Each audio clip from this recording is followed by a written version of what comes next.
and understanding of your company's finances. Our professional accountants will help you better understand your financial position and the opportunities for improvement. At FinCor, we don't just crunch numbers. We craft financial success stories. Your business, your success, our commitment. Visit our website at fincor.ky for more information.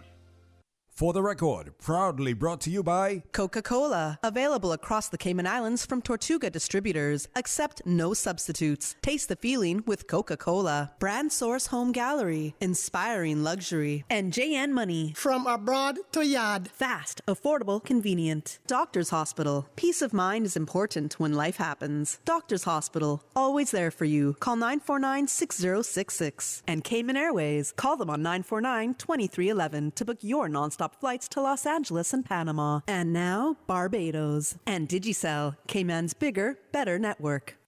We ask our listeners and viewers to avoid any statements or comments which are abusive, derogatory, malicious, or defamatory.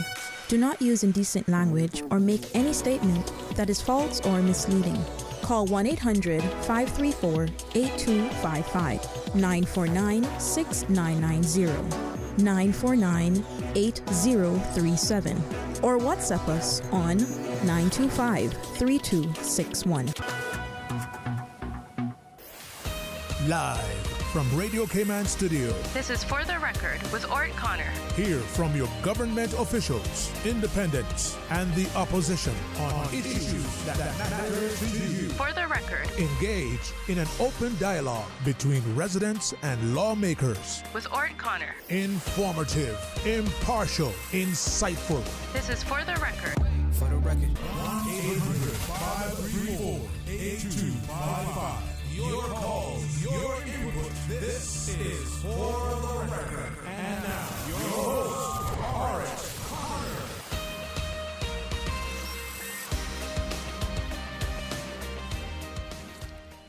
Good morning, good morning, good morning, O land of soft, fresh breezes and verdant trees, so fair. Today is Friday, the 12th day of January, 2024, right here in the beautiful Cayman Islands. We do hope and trust that everyone had a restful, peaceful, enjoyable evening. Those of you who are on the roads of the Cayman Islands, we urge you to please, please, please be extremely cautious. Ensure that you observe the rules of the road. Remember, the life you save may just be your own. For those of you who have lost loved ones, we want to extend our sincere condolences to you. We hope and we trust that your faith will help to carry you through these extremely challenging times and that the memories of your loved ones will be a blessing to you. Those of you who are ill and are either at home or at a medical facility here in the Cayman Islands or overseas, we wish you a speedy recovery as well. So folks, I want to thank you for allowing Radio Cayman and by extension For the Record into your homes, into your vehicles, as you traverse the busy roads of the Cayman Islands, into your places of work, wherever that may be. As you know, For the Record is a show produced by the staff and management of Radio Cayman, and it is geared towards keeping you abreast of issues as they arise and play out on the local, regional, and international scene. I'm your host, Orrett Connor, and you're welcome to join me every Monday, Wednesday, and Friday from 7:30 a.m. until 10 a.m. During that period, our phone lines are open. This morning, it is that radio voice of Silver Fox, Mr. Paula Cal, waiting to take your calls. You can call us on our toll-free number, provided courtesy of Flow, that toll-free number, 1-800-534-8255. You can also call us on 949-8037 and 949-6990. WhatsApp us, 925-3261. You can also call us on that number as well. Follow us on YouTube. You do that simply by subscribing to Radio Cayman live stream. And don't forget, we are on Facebook as well. Also to remind you that this segment of the For the Record, the birthday shout-outs, brought to you by Pizza Boat. They are now open in Queens Court on West Bay Road. We urge you to hop on board the Pizza Boat Express because they make pizza even more fun. You can have your pizza delivered or you can pick it up. Simply call 949-0000 or you can order online via www.pizzaboat.ky. And also, the birthday, For the Record, birthday shout-outs brought to you by Coca-Cola.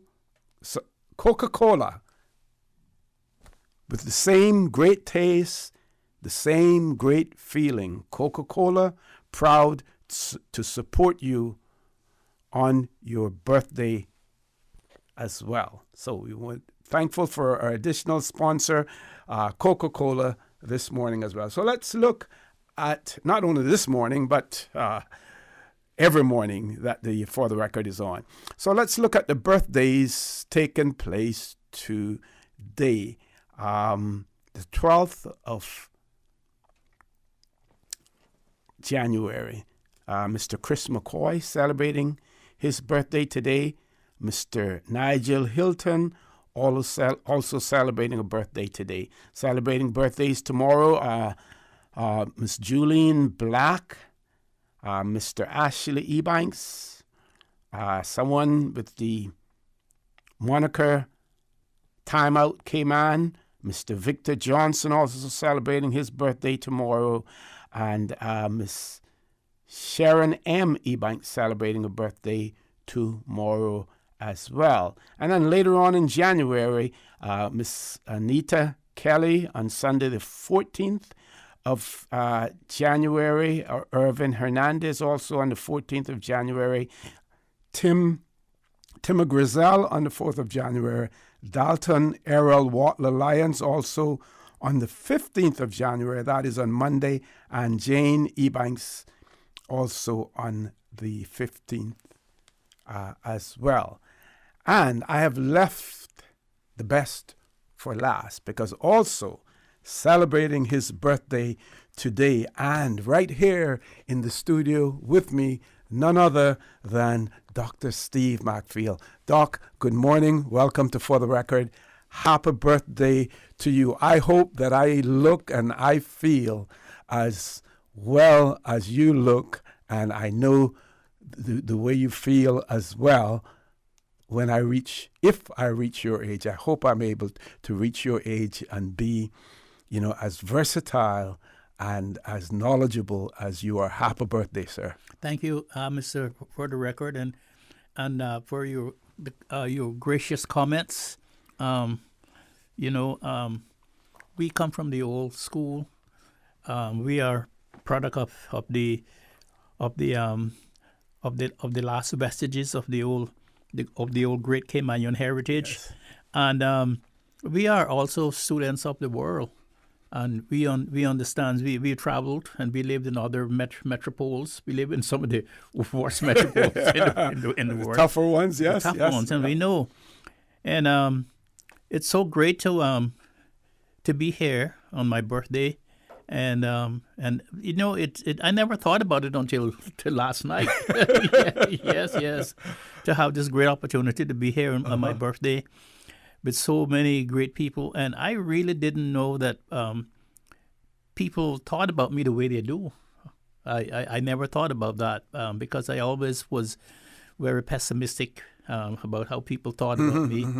And so I'm so happy to be alive and to be healthy, and can be able to still speak and to have my mind going strong. And tell us about the secrets, how you are able to do that, other than the genetics, because you can have good genetics and everything, but if you do things that counter those good genetics as well, things can turn out quite different. And the sacrifice, I started learning about aging from my former wife. My former Canadian wife. She was an Olympic swimmer, and a lifeguard, and she used to read all these books by Adele Davis about how to eat well to stay fit, And I didn't understand it then. And then she starts saying to me, you have to invest some of your future into your youth into your future. And I started to read about there is no reason for you to get old before you old. You can age. Mm-hmm.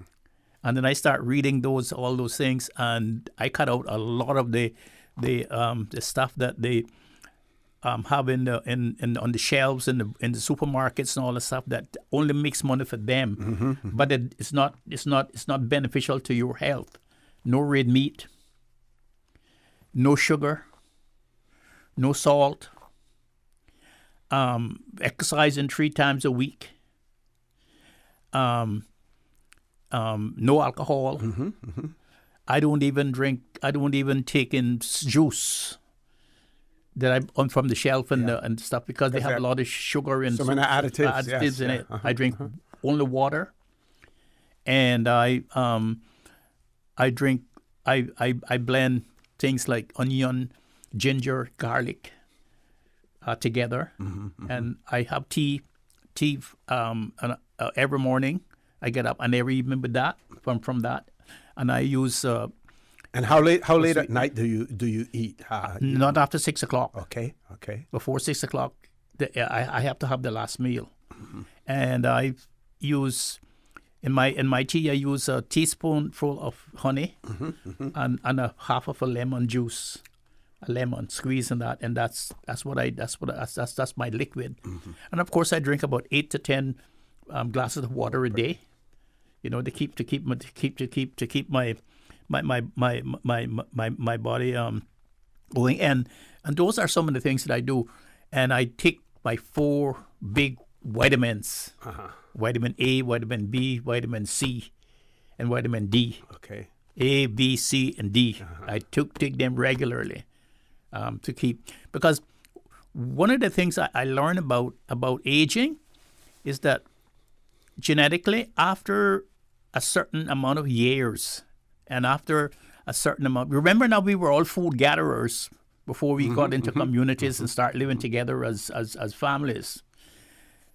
And one of the things I learned is that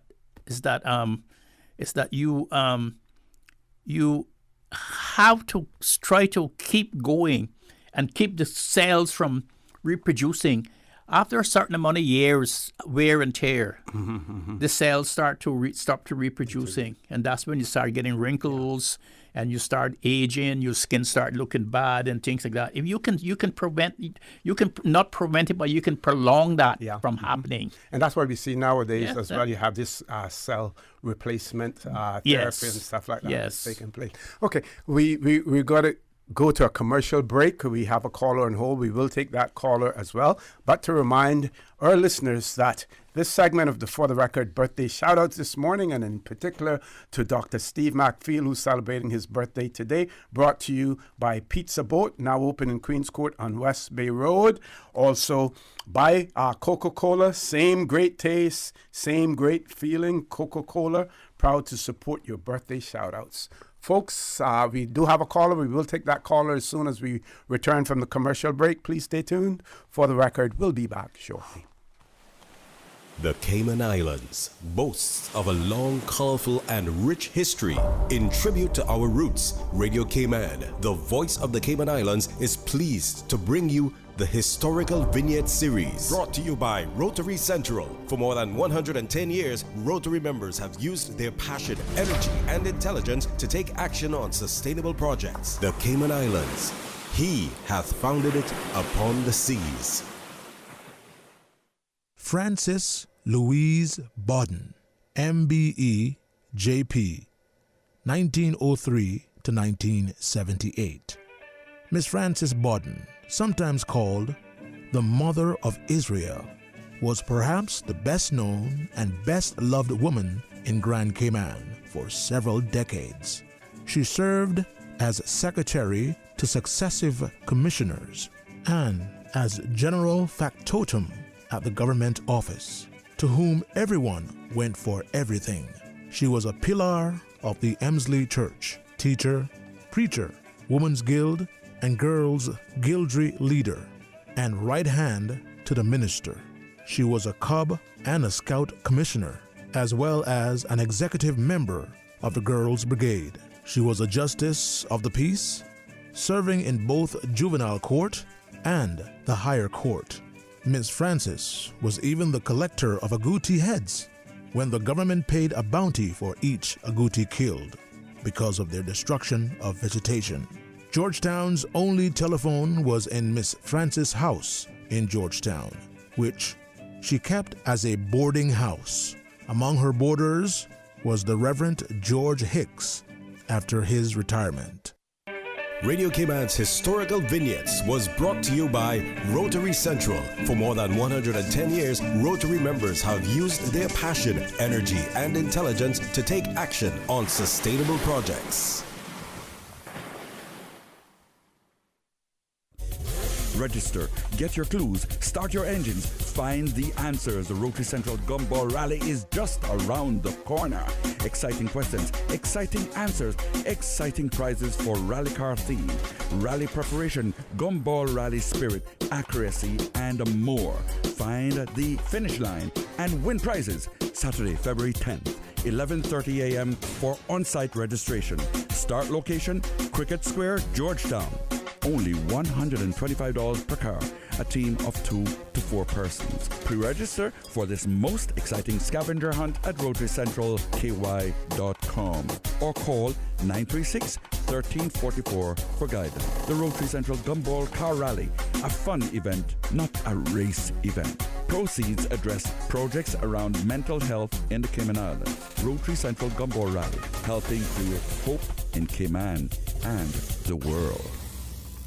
Can you imagine your home completely organized? At Brand Source Custom Closets, we can. We specialize in designing and building custom closets and storage units for any room in your home, including the garage. With tailored designs and custom LED lighting solutions to fit your lifestyle and budget. Our custom closets expert is committed to enhancing the value of your home with a solution that is uniquely yours. Visit our showroom or call 623-6774 to schedule a no-obligation appointment with our design expert. Brand Source Custom Closets, 209 Dorsey Drive, Industrial Park.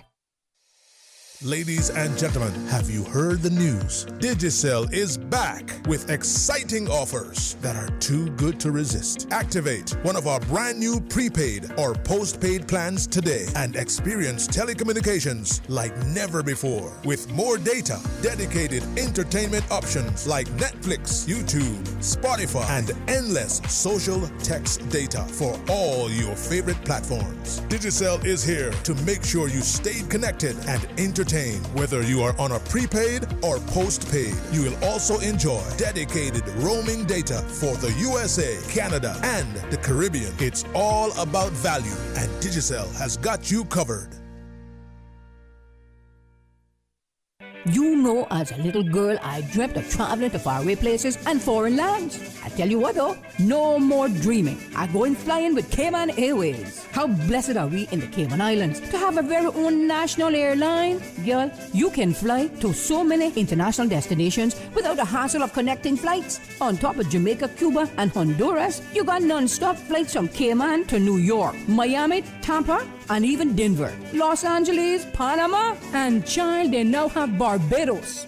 Going to be a little cafe con leche and Hollywood Squares for this old girl. Make your travel dreams come true with Cayman Airways, offering non-stop flights for non-stop adventures in Panama, LA, and many more places in between. For details and to book, call 949-2311, contact a travel agent, or visit CaymanAirways.com. I love Pizza Boat. It's yummy. It has my two favorite things combined, cheese and boats. Pizza Boat makes pizza way more fun. Hop on board the Pizza Boat Express. Kids, now Pizza Boat makes pizza even more fun. Lunch or dinner, let Pizza Boat bring the fun. Pizza Boat, a Cayman twist to pizza, bringing fusion ingredients from all over the globe to give you locally inspired fresh pizzas all day, every day. Pizza Boat, now open in Queens Court on West Bay Road. Pick up or delivery 949-0000 or order online www.pizzaboat.ky. What's that? No sugar, same amazing taste? Coca-Cola Zero Sugar is here to stay. Classic taste, pure satisfaction. Be sure to stop into any Tortuga location and get your own case of Coke Zero. Or grab an ice cold one straight from the cooler. Brought to you by Tortuga Distributors Limited. Coca-Cola, taste the feeling, Cayman.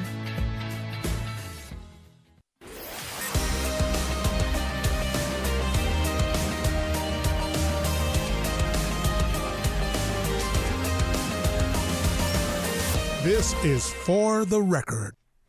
Good morning and welcome back to For the Record. We have a caller on hold. I want to apologize for that caller, but we have to pay the bills here as well. Caller, good morning. Welcome to For the Record. I thought this radio station was subsidized by government. I want to say good morning to you, OC. Good morning, Lord and Graham. I want to say happy birthday to my good friend, Dr. McField. Well, see, I don't know if you can remember, but I think it was last year. You were invited to come to Simboco. We had a little breakfast after you did your riding. You stopped in. Yes. With a bunch of young guys, our football fraternity, with Samuel Rose and the like. Mm-hmm. And Dr. McField, I invited him to come. So after, we're more talking and eating, as you know. With Dr. McField around, it was a lot of talking. So all that talking, I was surprised by the call I got after I got home. I got a call from Dr. McField asking me to come up to his house later on. I said, well, what's happening? He said, well, when I just got home, my wife and the helper have a big spread, hook up, cooking and setting up the place, balloons, and I said, for what? He said, today my birthday. And he was with us all morning. Yes. And I remember it was his birthday. So here's a guy who's involved in just about everything. We all look towards him for knowledge. At least I do. I've been around him from time he used to throw those big parties at his house. I used to arrange the bartendering part of it and the likes. And okay. I got into the Constitution because of him. Actually, I'm now his official agent because when Radio Cayman can't find him for the record, I'm the one they reach out to. Yes, you're the middleman. You're his agent. Middleman haven't been contemplated. I haven't been paid yet. I haven't got anything for that yet. But what I'm saying, this is the man that I've got a lot of knowledge from, and as you know, I'm always in his office sometimes till 8:30 at night. So I want to, like you said, wish him to be around us for a long time because he's still one of the persons that we are looking to take us into the future or to change things to the way that we would like it to be, because it don't seems like there's a lot of other people that have the I wouldn't say have the knowledge, but have the I can't say that word. The commitment. But we'll just use the word commitment. Yeah. Mm-hmm. Yeah. They're not. That's not the local word. But, yeah, to make changes, and to stand up. So I wish him long life, longer life. And I want to say happy birthday, Dr. McField. Thank you very much. Thank you, Lord Graham, very much. I appreciate that. And if you can come later, I'm up early cooking, so we're going to be having lunch at 12 today. So if you can come and the group will know that it's your birthday, and we can all greet you happy birthday at lunchtime today. So is that an invitation to your lordship castle? Yes, sir. Yes. As you know, you're always invited because I'm always looking for free legal advice. Thank you, Lord Graham. See you later. Talk to you guys later. Okay. One of our listeners has written in and said, "Happy birthday, Dr. Steve. Great health, advice," and then they go on to say also.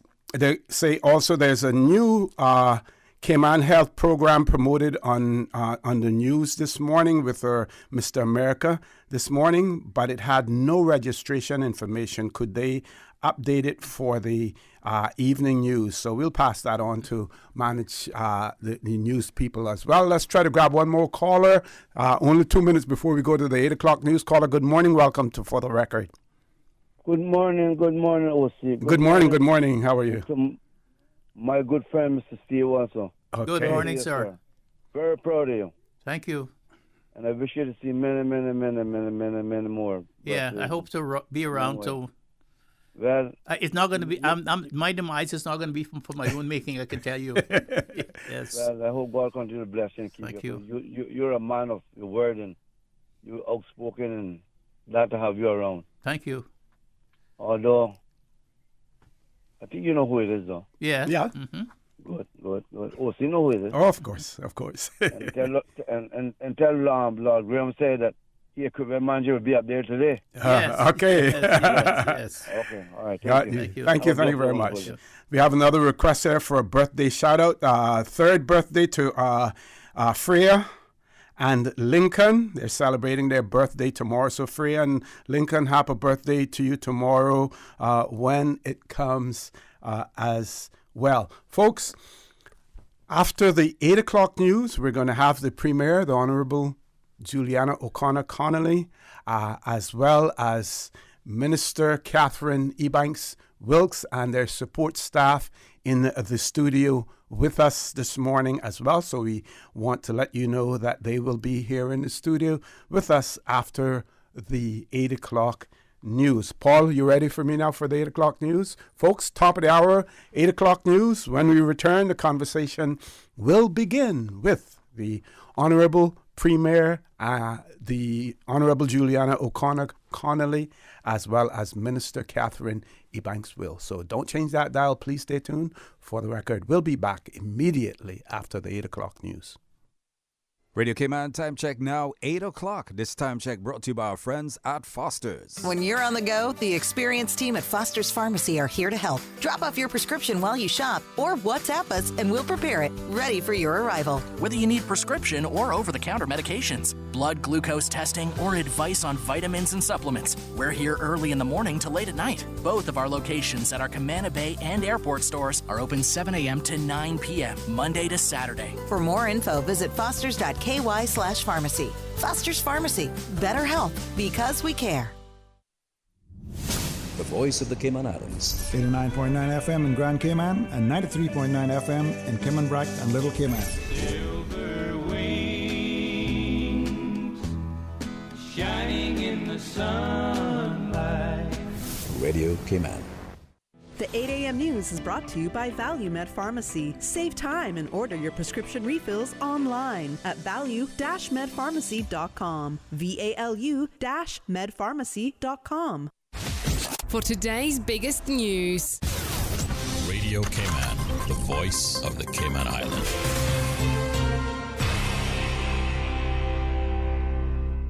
With a look at Radio Cayman's morning news, I'm Dion Anglin. The Attorney General expresses appreciation for the work of the team who drafted the island's legislation. This after a packed 2023. The legislative drafting department of the chambers was kept very busy, churning out over 150 pieces of primary and secondary legislation, covering a range of subjects, including beneficial ownership.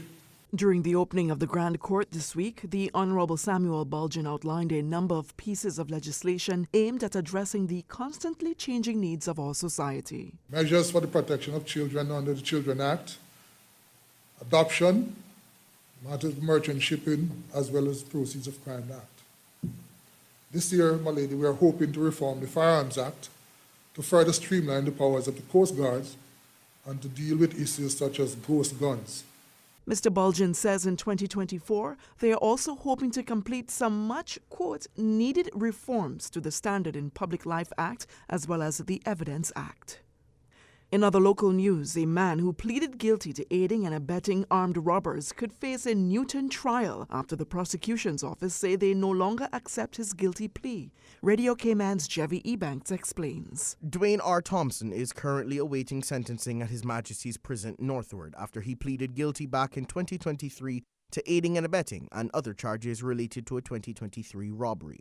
Back when the guilty plea was entered, Mr. Thompson admitted to loaning his car to two people and said at the time he suspected they may have been planning a crime. But on Tuesday, Crown Counsel Shauna K. James told the courts that the prosecution's office would no longer accept his guilty plea, noting his plea did not meet the criminal threshold of aiding and abetting, and said that his current stance on the crime does not match his original basis for plea. Defense counsel Prathna Bodden called the DPP's move a U-turn and said that up to the most recent mentioned date for sentencing, the DPP's office did not indicate there was a problem with the plea. Now the DPP says they intend to continue prosecuting Mr. Thompson. So, what does this mean now for Mr. Thompson? Well, it's left to his defense counsel to discuss with him the options available to him, including the basis of his plea, the possibility of a trial for the alleged crime, or a Newton trial. A Newton trial is a judge-alone trial which occurs when the defendant has pleaded guilty to the offense, but on the basis of a different version of facts from that of the prosecution, and the court has concluded that the factual differences would make a material difference to the sentence imposed. Mr. Thompson will be back in court on the 19th of January at 10 a.m. Jevy Ebanks, Radio Cayman News. And Heroes Day isn't until the 22nd of January, but the rehearsal for the big event is this weekend.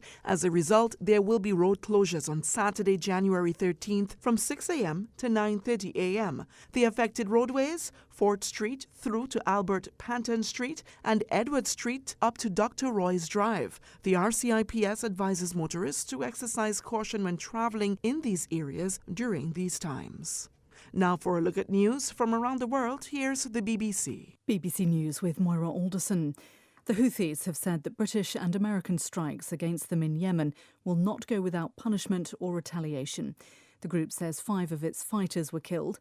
US Central Command has said more than 60 targets were struck in response to Houthi attacks on ships in the Red Sea. Israel has called on the International Court of Justice to reject the case brought by South Africa, alleging that it's committing genocide in Gaza. Israel's Foreign Ministry advisor said South Africa had presented a profoundly distorted picture. Health officials in Gaza say that dozens more Palestinians have been killed as Israel continues its offensive. Khan Yunis and Rafah have borne the brunt of the bombardment. Britain says it will give Ukraine more than $3 billion worth of military aid this year. The announcement coincides with a trip to Kiev by the Prime Minister Rishi Sunak. Dozens of lawyers are protesting in the Kenyan capital, Nairobi, after the President, William Ruto, threatened to defy court orders. Last week, he accused several judges of teaming up with opposition politicians. And in football, the Men's Asian Cup kicks off in Qatar with the hosts and defending champions taking on Lebanon in the opening match. 24 teams are taking part, with Japan the clear favourites to win a record 5th title. BBC News. The BBC's Myra Alderson taking us out of Radio Cayman's 8 o'clock morning news. I'm Dion Anglin. The 8 a.m. news is brought to you by ValueMed Pharmacy. Save time and order your prescription refills online at value-medpharmacy.com. VALU-medpharmacy.com. Now, more than ever, supporting your immune system is crucial to helping your body fight off illnesses like the common cold, the flu, and COVID-19. At ValueMed Pharmacy on Walkers Road and in Buttontown, we carry all the essential vitamins and minerals to help support your immune system and improve your overall health. Some of our top immunity support picks are vitamin C, vitamin D, zinc, elderberry, and quercetin, or the popular 7-in-1 immunity support. Our pharmacists are always on hand to help guide you and answer any questions. Visit ValueMed Pharmacy on Walkers Road or Buttontown. Live happy, live healthy with ValueMed Pharmacy.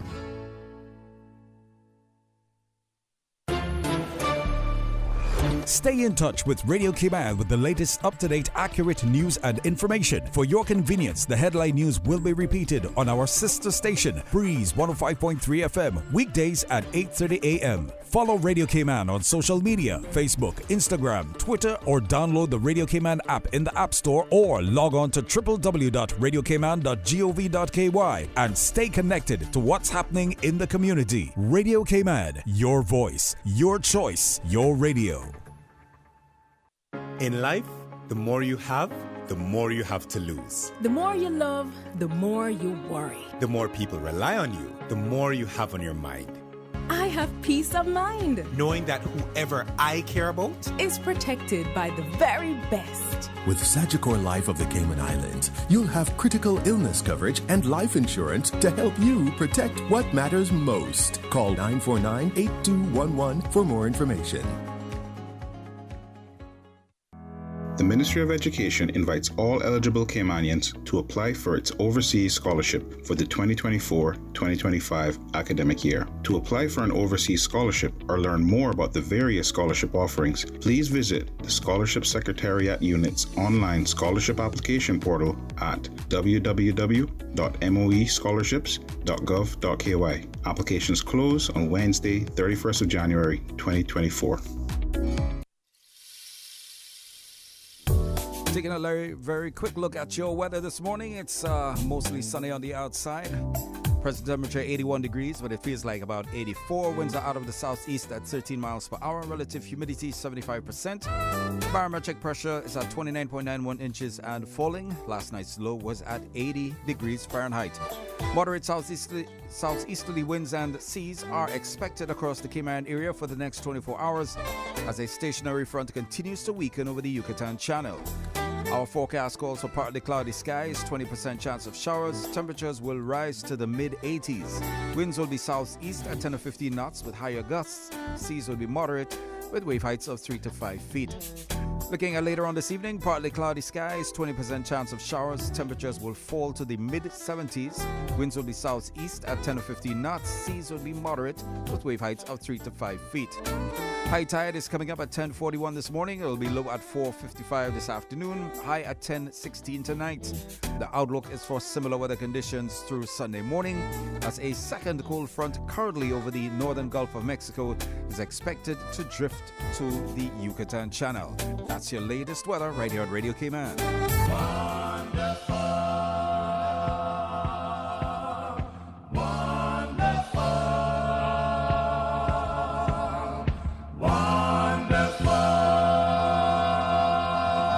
Your Yesteryear Musical, Saturday evenings at 8 o'clock on Breeze Radio.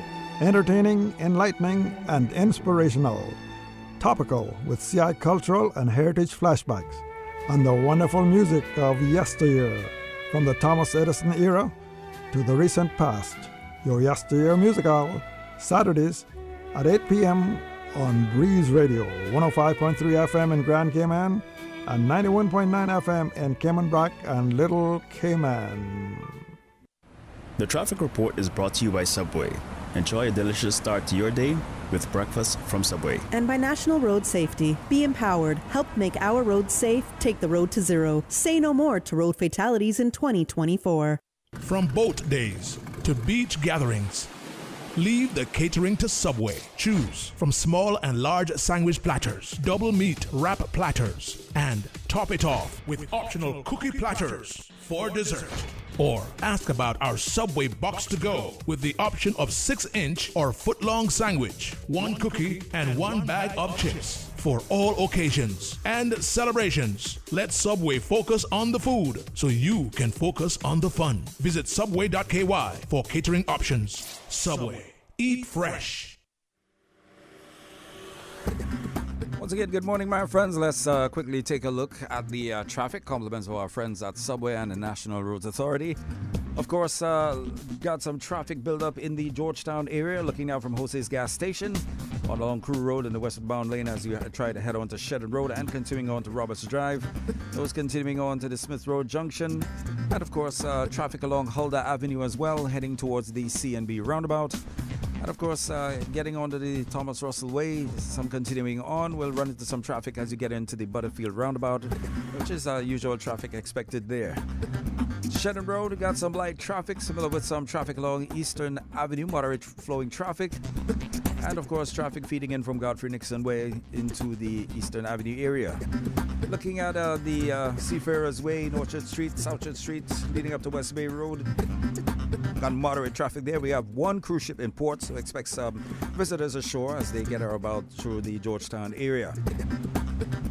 West Bay Road itself, light traffic as you make your way into the Georgetown area. Similar with traffic coming off the S.L.A. Tibbetts into the Butterfield roundabout and feeding in there, which is expected this time of the morning. Traffic will dissipate. Or taking a look at the Bobby Thompson Way, can't forget there, with traffic feeding in from the Linford Pearson. Yes, there is traffic buildup there as some people struggle to get into the middle lane. Those on the far left lane, some will go right up to that point and try to squeeze in. That's not cool. Gotta try to think of getting into the lane before you get into that area on the Bobby Thompson Way. And of course, once you get past that, continuing on Huldah Avenue, you'll meet into some traffic. Those continuing on through the westward bound lane towards the Smith Road Hospital. Yeah, you got some light traffic there as well. Walkers Road experiencing some light traffic. Some low traffic going through South Sound. Free flow of traffic until nearer to the Georgetown area. And those continuing through Southchurch Street.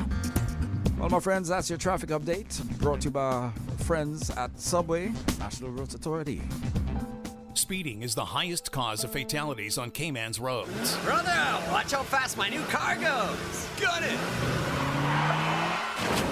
But what if he hadn't been speeding? His friends hadn't been encouraging him. What if we all just took the time to slow down and think? What if, as a community, we rose to the challenge of keeping our roads safe? What if we all walked the road to zero and decided no more in 2024? The traffic report is brought to you by Subway. Enjoy a delicious start to your day with breakfast from Subway. And by National Road Safety. Be empowered. Help make our roads safe. Take the road to zero. Say no more to road fatalities in 2024. Hi, I'm Wardley Connolly, a flow technician and a member of the Flow family. Every day, myself and other members from Flow team are out in the community working to better serve you. We are expanding our network and growing the fiber family daily. As we upgrade fiber optic throughout the communities, we are committed to ensure a better, more reliable internet experience to everyone across the entire islands. I'm inviting you to join Cayman's largest and most reliable internet.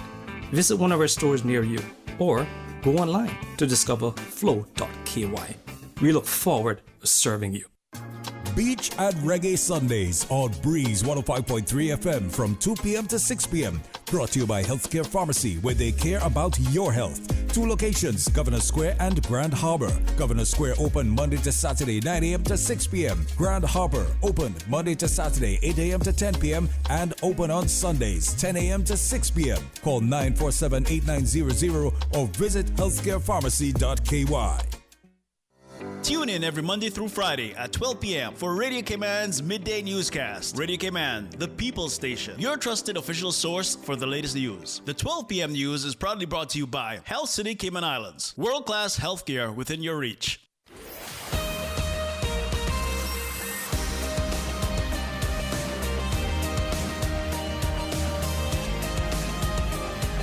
For the Record with Orrett Connor. Good morning and welcome back to For the Record. Before I introduce my guests, we do have a few birthday greetings that I want to share as well with you. Promise them that I will read those. This one says they'd like to... Nope, got the wrong one there. Birthday shout out. There was one about someone. Okay, yes, here. Blessed happy birthday to Mrs. Dana Scott. She's the supervisor at the Faith Hospital.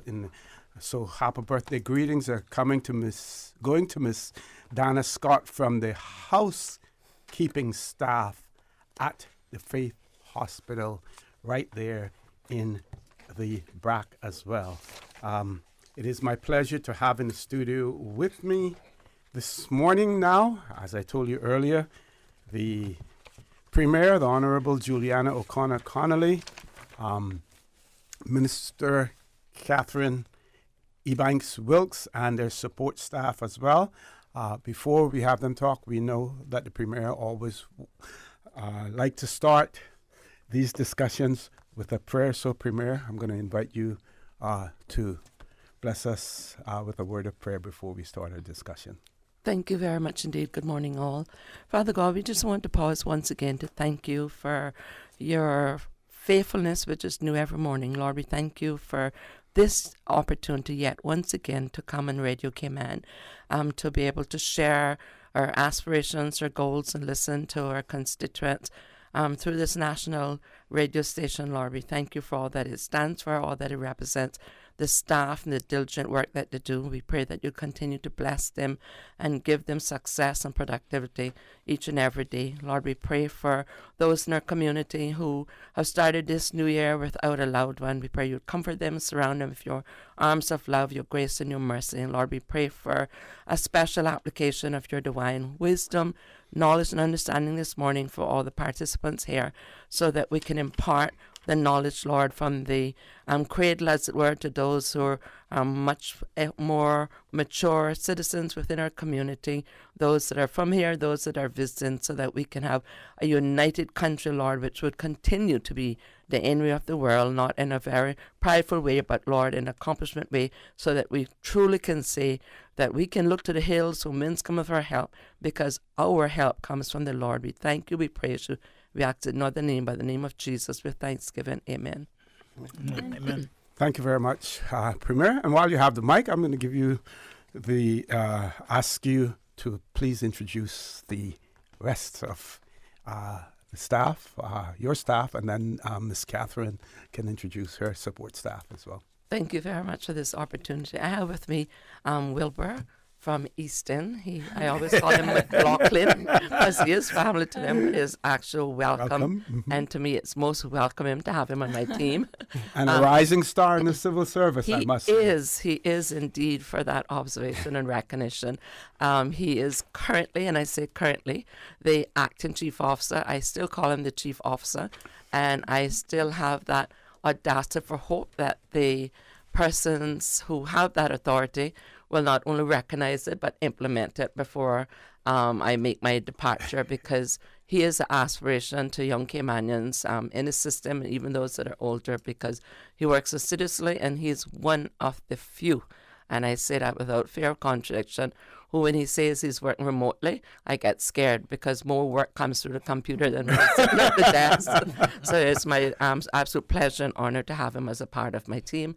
And I thought that because most of the time that we come on, we talk about education, and rightly so, I would bring him on now to talk about the responsibilities on the district administration, and particularly to the acquisition of land, because oftentimes we hear about it and I won't give them the credit or calling who we hear it from, because we are on our national #1 radio station. They don't like it, but let me say it again.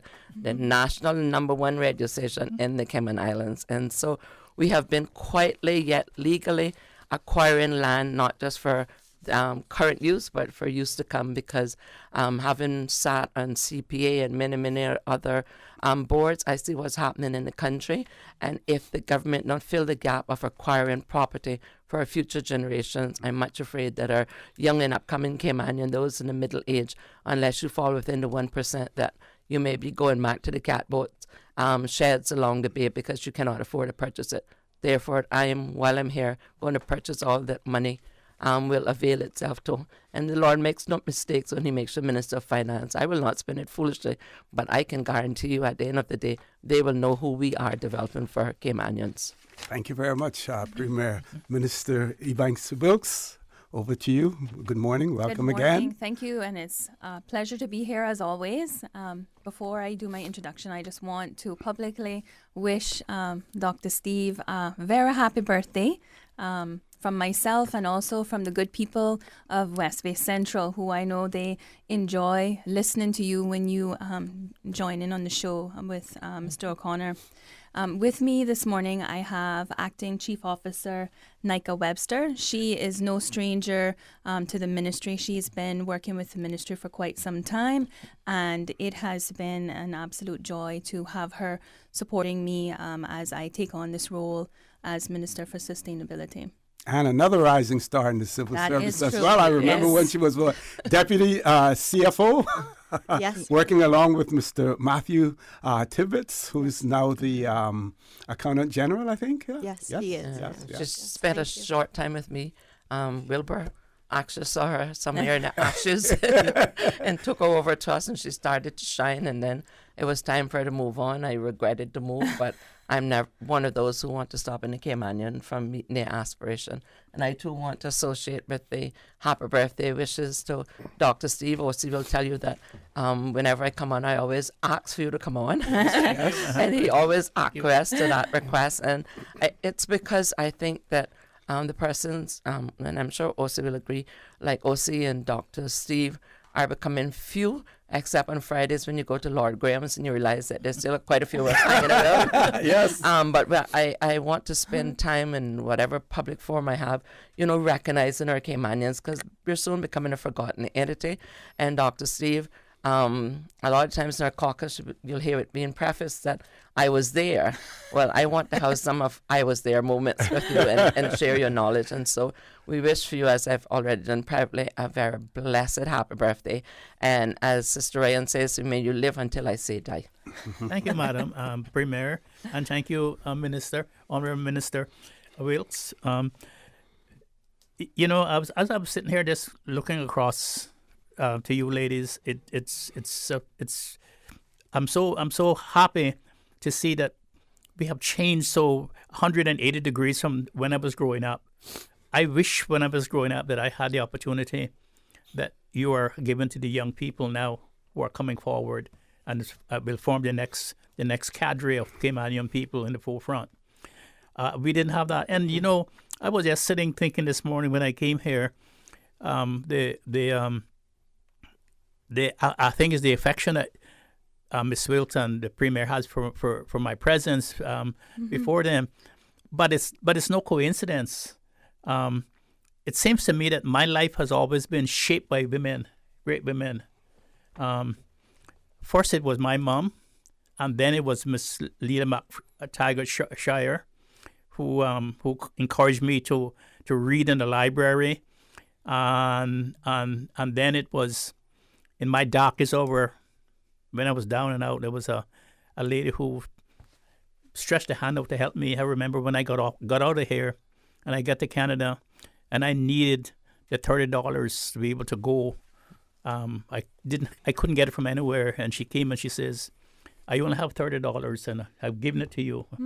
And when I went to Canada, it was a lady who I went to live with. She had two boys that I took care of. And she was a professor at the University of Toronto in the English department. And I looked after her boys, and it was her who I was able to get into university. And it was a beautiful British Columbian woman who I met. And a lot of people don't know that I was married into a really wealthy Canadian family. My father-in-law was a general manager for the largest bank in Royal Bank in British Columbia, and my brother-in-laws are always Royal Bank managers. And my brother-in-law now, Dr. Rick Purley, is an astronomer physicist with the American Space Program.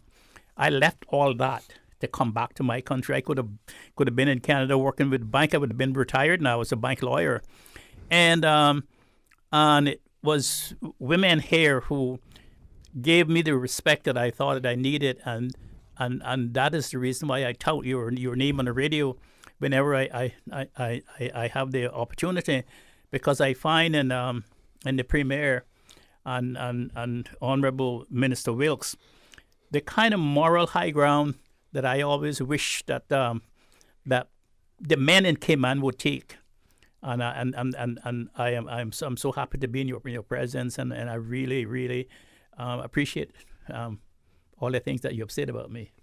Okay, thank you very much for that, Doc. Paul, I'm going to read one more birthday greeting, then I'm coming back to you. We'll do the commercial, and then I'm going to hand the mic over to the Premier to get the conversation rolling as well. So this person says they want to send birthday greetings to Gabriel Solomon. May God grant him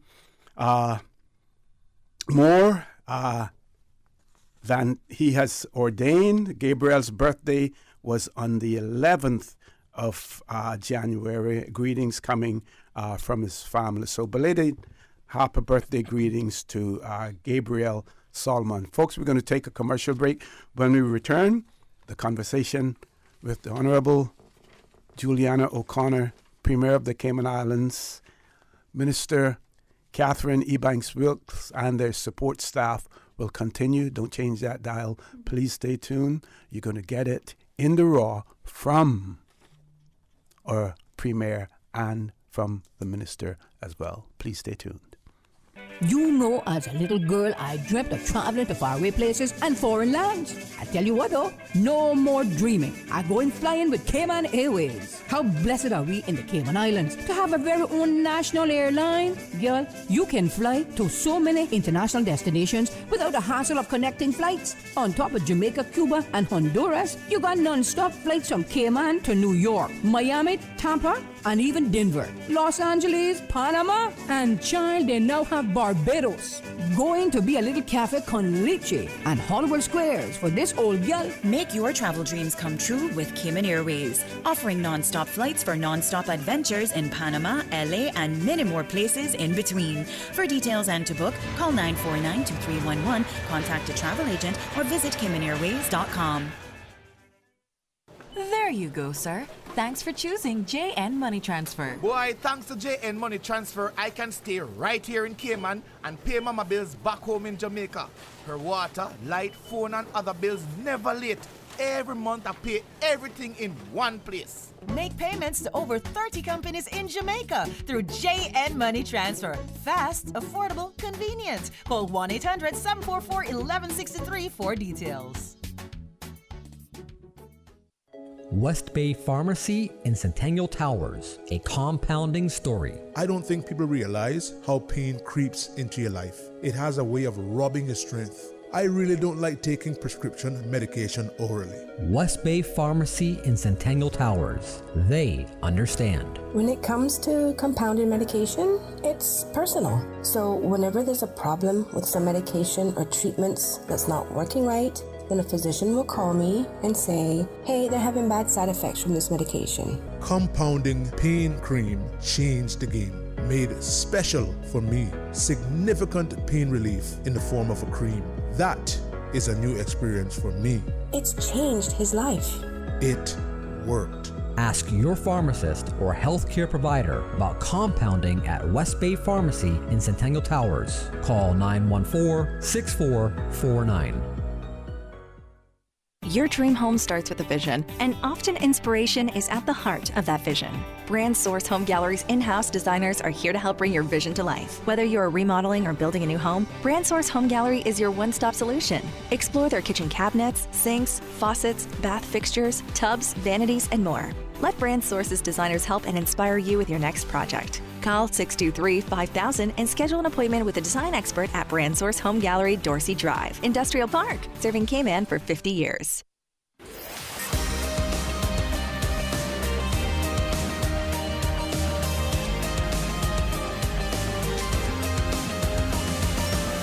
This is For the Record.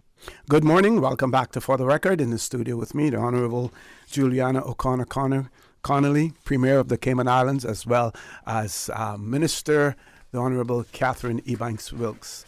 Premier, I'm going to pass the mic over to you and say to you, you can continue to talk. I will only interrupt when it's time to go to a commercial break. Thank you. I think I would first start with just giving a very quick synopsis. Persons would have known by now that this week, Monday and Tuesday, I took the entire elected government and our permanent sectors over to Cayman back for a retreat. And despite what was actually said, it would appear that we only did one topic, and that was the NCA. And it was erroneously reported that it was our intention to gut it. Mm-hmm. And so I just want to set the record straight and for the record this morning. Excellent. And so we dealt with a number of items. And first I gave the update that I had appointed one of the two political advisors that the office of the Premier, well, 3. One was already there, Nicholas.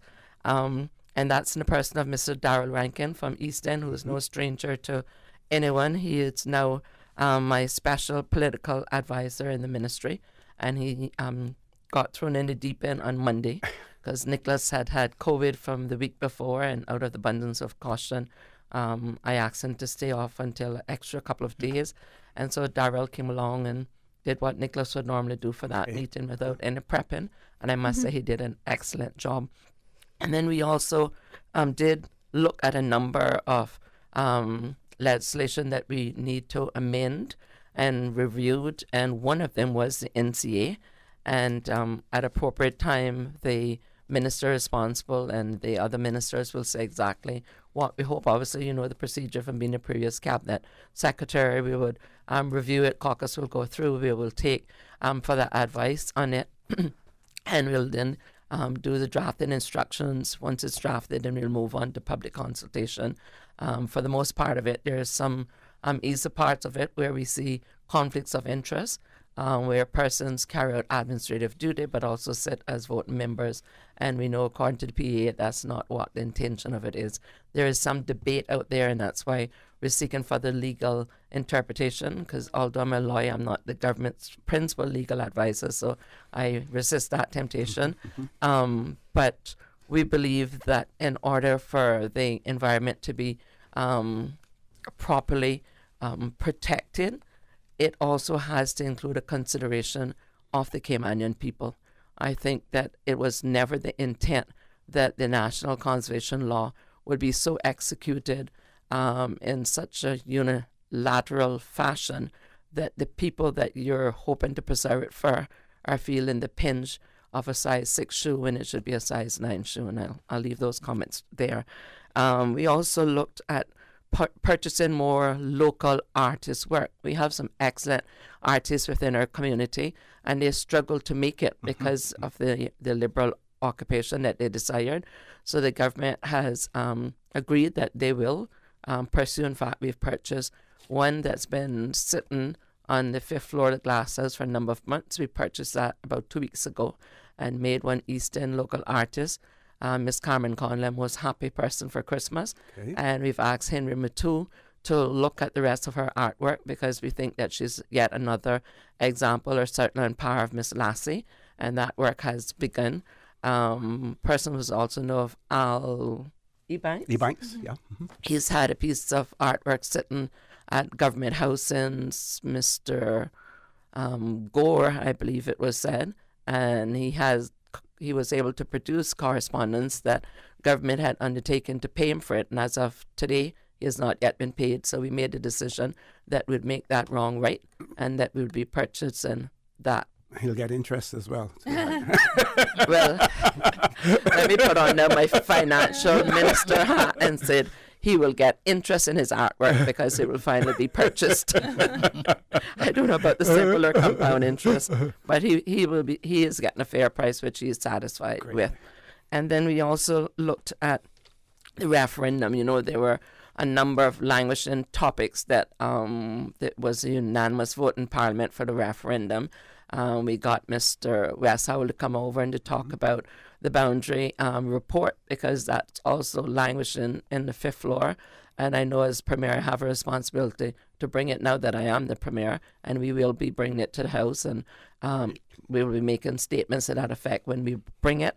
And we, as a result of that, West was able to speak both to that procedural aspect for the newer members, and also I think that we need to look at our election law reforms. For example, campaign financing is a very big concern. Yes. It's a very delicate subject. Most politicians don't want to discuss it. The public wants to discuss it, so I have to try to find the balance with that to move that forward. So Wes has gone away to look at that, and he'll come back to Cabinet with a full presentation, and then we'll take it to the opposition, to the public, and hopefully find a balance before the next election. And then we looked at dates for the next Parliament. We don't want to have a situation where nobody knows when Parliament's going to start, and I had indicated February, so I have to speak to to Sir Alden, of course, the Speaker, but the tentative date we're looking at is the 26th of February, which is next month.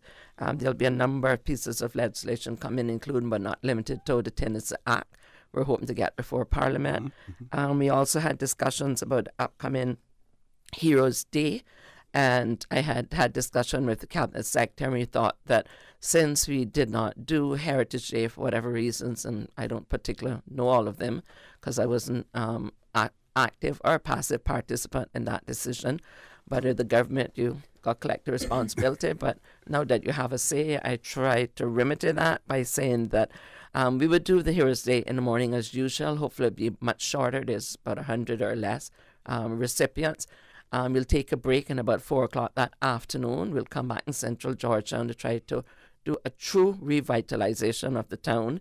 Great. And because a lot of the recipients are actual persons who are musicians or artisans, we're going to utilize most, if not all of them, to put on a cultural show in Georgetown that night, and also invite the districts to come and bring their different food and drink and stuff so that we could have a good idea. All of the plans haven't yet been formalized, but that they have given the steer, and that the Minister of Culture, Honorable John Seymour, of course, you know, his forte is throwing the best party in town whenever he's ready. I have every confidence that he'll put on a spectacular night, and what would be a culture night without Lord Graham finishing off with fireworks in the harbour that night. So that's one of the changes that will come, and I hope it's a change for the better. It'll be a myriad of genres that's there. We'll have the Red Bay Gospel Band. We're hoping to have the Regeneration Band. We're even going to have a little Kim and Brat Band, because one of them are getting awards. Sometimes they call themselves 180 Brown Square, but basically it's a bunch of cousins that get together, used to come underneath the grape tree out along the bay. Everybody bring a little instrument. Before you know, you got a band striking up. So hopefully that will be an interesting, and we of course will have Swanky. So, and the 180 Brown Square Band represents the Cairnbrook version of Swanky, long before Swanky. Love you, Sam. And then there's provision also, I think it was Mr. McKeever Bush, who had introduced the equivalent to the Queen's, now King's Award, and that has not been done for some time, and there are 2 methodologies whereby you can do that. The Premier has the discretion to do 3 of them, and then there's a committee. I think the Chief Justice chairs that committee. I think Mr. Lim Hurlson, Mr. Jimmy, and maybe one of the grant ladies from West Bay on that committee. Okay. They didn't have time to do it since I was been appointed to now, so we're going to activate that committee so that they would make recommendations for next year. In the meantime, while the grass is growing, I will exercise my discretion, and I will be on Heroes Day announcing 3 Caymanians who will be receiving those awards, Cayman Awards. And that's enough for me for now. I'll turn it over to Miss Katherine, and then after that, perhaps we go to Wilbur, and then her Acting Chief Officer. Certainly. Minister? After hearing all of what Premier has shared, I'm trying to figure out where to dive in. I will say that I too am excited to hear about the revitalized plans for our Heroes Day celebrations. I think that it is certainly a time where we as a country can get together and see more of what I think all of us are striving for, which is unity amongst Caymanians, where we can celebrate who we are. Because I think that as we see the numbers of Caymanians sort of declining in terms of comparison of the demographics on the island, I think it's going to be very important for us to embrace celebrations such as Heroes Day. So I encourage everyone who is listening to mark that day on your calendar and bring out your families to celebrate the Caymanians who are being honored, but also take some time to enjoy the local food and the local music and the local camaraderie. Yeah, see, I haven't had coffee yet. But in terms of me in the ministry, I think everybody on the island knows I'm still fairly new as a minister, still familiarizing myself with all of the projects that have been ongoing, staff, and I came in at a time where it was, talk about throw you in the deep end, at a time where we literally ran straight into budget and then budget discussions and then down to Parliament. So I really had a very limited time in terms of getting familiarized with the staff. I was able to get a tour of the Department of Environment, and I'm so excited to see, some of the things that the director, Miss Gina, is doing down there with her staff, and they have this really cool, I forgot what it's called, the coral. Growing. Yeah, it's I forgot the exact title of it, but it's a really cool project that is. I'm trying to remember the name and I don't have it here in front of me, but it's amazing. And Governor, she was excited when she heard that I was going over for the tour, and it's something that I will definitely be taking time to educate the public on and highlight what I think a lot of people don't even realize is going on behind the scenes within the Department of Environment. And I know Ms. Neyka is not a stranger to the ministry, so I don't know if she wanted to speak a little bit about some of the things that have been ongoing in the ministry, and then I'll chime in from time to time. Yeah, it would be good to hear of some of the morning. granular issues that are taking place, since you all are the policymakers and they're the ones to ensure that the policy, is put in place. Yes, thank you, Mr. Connor. Thank you, everyone. Thank you for having us here on the show to speak about the Ministry of Sustainability and Climate Resiliency. So right now the ministry staff is working with the minister to come up with a strategic plan for the next 2 years to work on some of the major priorities that we will be putting into place and that are already ongoing. Mm-hmm. Some of these are the implementation of the climate change policy and the revised national energy policy. Right now, we're incorporating public feedback, and we're hoping to take it to caucus very soon. Also, we're working on supporting the creation of an overarching sustainability framework to guide the work of public entities. That's in the infancy stage right now. And through the Department of Environment and in conjunction with the Ministry of District Administration and Lands, we're delivering further and expanding protected areas and the protection of endemic species.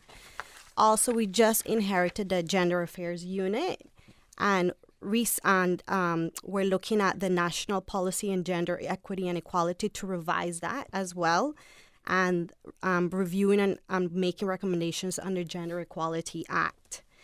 And last but not least, the implementation of the Cayman Island government's National Solid Waste Management Strategy through the region, the Cayman's Energy and Recycling Center project, and a myriad of other smaller projects that we're also working on. Thank you. Okay, Mr. Wilbur, over to you. Morning, everyone. Just in general, I know a lot of people may not know what the Ministry of District Administration and Lands does, and so just a brief overview. District administration deals with the administration of many aspects of life in Cayman Brac and Little Cayman. So there's 13 sections over there, but just to highlight some of the key areas we're working on, we're looking at doing community centers in each of the areas in Cayman Brac. So in the near future, you'll see community centers opening in Spot Bay, Creek, West End, and it's just a place for the community to start gathering again, coming out and have community events, building back that type of camaraderie that we used to have as Caymanians. So these will actually be physical structures that are in place? Yes, so most of them are already... Make sure that you said they are existing buildings that needed great tender loving care. Correct. So yes, there are existing structures. We have renovated 2 of them fully already, so those will be opening shortly, and the renovation of the others are due to commence in short order. So yes, existing building, not brand new construction. We also plan to expand our daycare facility in Cayman Brac, so that is well on the way.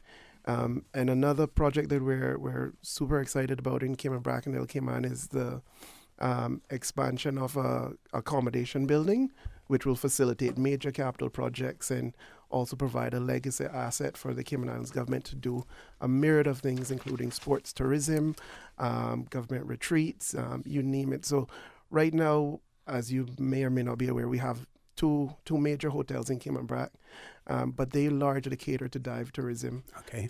So if there's a sports team that wants to do a retreat, they typically find it quite difficult to find accommodations, and so we're hoping to solve several problems. We're also hoping to use it for culinary and hospitality training. So it's going to be a legacy asset, and we're very excited about that project. It's scheduled to kick off this year. But again, district admin's purview is wide and varied, from finance and treasury functions to DVES functions to public works to janitorial. You name it, they have a little bit of it. We do our own road paving. So that's one of the things we're also focusing on this year, is expanding and improving the road network over in the Sister Islands. So again, it sounds small when on the face of it, but when you look at the breadth and depth of the task they undertake over there, we're really proud of what they do with quite limited resources and quite limited team. So that's just a brief overview of district admin. For lands, when people hear lands, of course, they automatically think Department of Lands and Survey. And we're in the process of doing some rebranding for the Department of Lands and Survey, which started last year. Because in general, what we found is the public generally thinks Lands and Survey is for some reason part of the Department of Planning. So we're trying to give them their own distinct and unique identity. The Department of Lands and Survey has gone through a transformational change over the past 2 years, and we look forward to carrying that forward in the next 2 years. One of the major changes is the implementation of a succession plan, where we now have a Caymanian director, Caymanian deputy director, a Caymanian chief surveyor, Caymanian deputy registrar, and we have a training program where we're training young Caymanians through scholarships and actual underground training, so they can develop into the future leaders of that organization as well. But some of the actual tangible things they're doing this year, we're going to be moving online services. So if all of the items that you can transact at the counter, in the future, sometime this year, I don't want to put a date on it, but we're working through the back end of reconciliation of payments and all that stuff. So the system itself is ready to go. We're just working through some final technical issues, but anything you can do at the counter, you'll be able to now do online. So for those of us that are tech savvy and don't want to go into GAB and wait in line, you'll be able to get your land registered online, get a certified copy. All of that is coming this year. And this is a part of the e-commerce initiative as well? This is part of that, or this is separate? Yeah, no, so we've worked with the e-commerce team, so we're trying not to continue what has historically been happening in the government, where each department or unit goes out and do their own thing and it doesn't fit into e-commerce. So we have been working with the e-commerce team, yes. We're also working on e-conveyancing, which requires significant legislative amendments, but as part of that, we've been scanning a significant portion of our files. So we're up to 60% of our files scanned. So once we complete that project, that will dovetail with the passing of legislation to facilitate e-conveyancing. And last but not least, on the Lands and Survey, they have a significant number of pieces of legislation that we're modernizing this year, from Land Surveyors Act to the Registered Land Act, strata and strata plans. So there's significant pieces of legislation that we're hoping to move this year as well. And we also have under the lands portfolio the Public Lands Commission. I know they are a touchy subject nowadays, but just to say, they will be sending out some major announcements on Monday coming, so stay tuned. And we look to bring a greater structure to the issue at 7 Mile Public Beach, which I know is a concern to the general public. So Monday is the start of major announcements, and we'll be taking operations going forward in conjunction with the RCIPS work and immigration over the next few weeks to bring that into conformity with what we hope to achieve down there. Just two other items in my portfolio. Go right ahead. Water Authority, which is a wonderful statutory authority. Dr. Julia Frederick Van Genderen couldn't speak more highly of a director. They're expanding and improving their water capacity, not only here in Grand Cayman, but also in Cayman Brac and in Little Cayman. So as people may know from seeing in Cayman Brac, they're nearing to getting up towards the port. So the goal is now to get to the port as soon as possible. But here in Grand Cayman, they're also expanding their facilities, improving their wastewater treatment along West Bay Road. And in Little Cayman, there are plans to do a plant and provide truck water, because I know there will be issues in the future. So we're trying to plan ahead and get ahead of the curve. Last but not least is Sister Islands Affordable Housing Development Corporation. Similar to NHDT here, but our remit is in Cayman Brac and Little Cayman. Yes. We're into planning and building control unit now with 9 homes that we hope to construct in the first part of this year. So we're very excited to get that project up and running, as there hasn't been significant movement in construction of homes over the past few years. So we hope to do an initial tranche of 9 homes, and all going well, we hope to do at least 9 additional more before the end of next year. So stay tuned, and we hope to have those up and running. Okay. Go ahead. Okay. What I really wanted to get to is the exciting stuff, which as Premier alluded to, we like to buy land. Oh, yes. Over the past 2 years, the Crown has bought over 48 parcels of land. And those parcels range from expansion of the Georgetown Central Park to beach parcels, to shoreline parcels, parcels to facilitate expansion of schools in the future, facilitate government infrastructure in the future. So we don't just buy one type of land. Of course, some have higher priority. We all know that beach land is near and dear to hearts and disappearing faster than we're growing, it would seem. But we do focus on various parcels of land for various perspectives, including for environmental reasons. And I won't steal their thunder. So when we get to some Section 9 plans and protected designations, and I'm sure they'll come back and give some good news to the public of where these lands are and what they look like and what the plans are for national parks and things of that nature. So it is very interesting. I would direct the public, if they have some time, we have an online map at gov.ky/PLC. And it is an access map. They will give you street views of Crown parcels. It only currently focuses now on beach parcels. So if you wanted to see what a public right-of-way looks like, you can go on the map, click it. It will give you the street view, and you can look down that right-of-way. And it also gives you beach parcels. So if you wanted to see what a public beach looks like, it also lists the amenities of that beach. So we encourage the public to use it. We'll be rolling out the application version of it soon. Right now, it's just an online map that you can access either through your mobile phone or through the website. But there will be an app coming this year. But just to make people aware as well that that's out there, if you needed to see, if you live in West Bay and you wanted to see what Collier's Public Beach in East End looks like before you drive out there. Great. You can pull up the street view and see that it has restrooms, it has cabanas, it has this, it has that. And you said on that site you can also see all of the lands or information about all of the lands, or you eventually will be able to see all of the information about the lands that the government has control of, that government owns?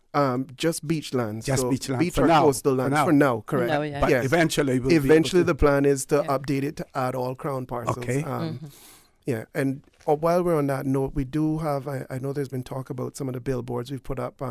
One is the Peace Bay Public Beach. And I know there has also been talk about us building restrooms on public beaches.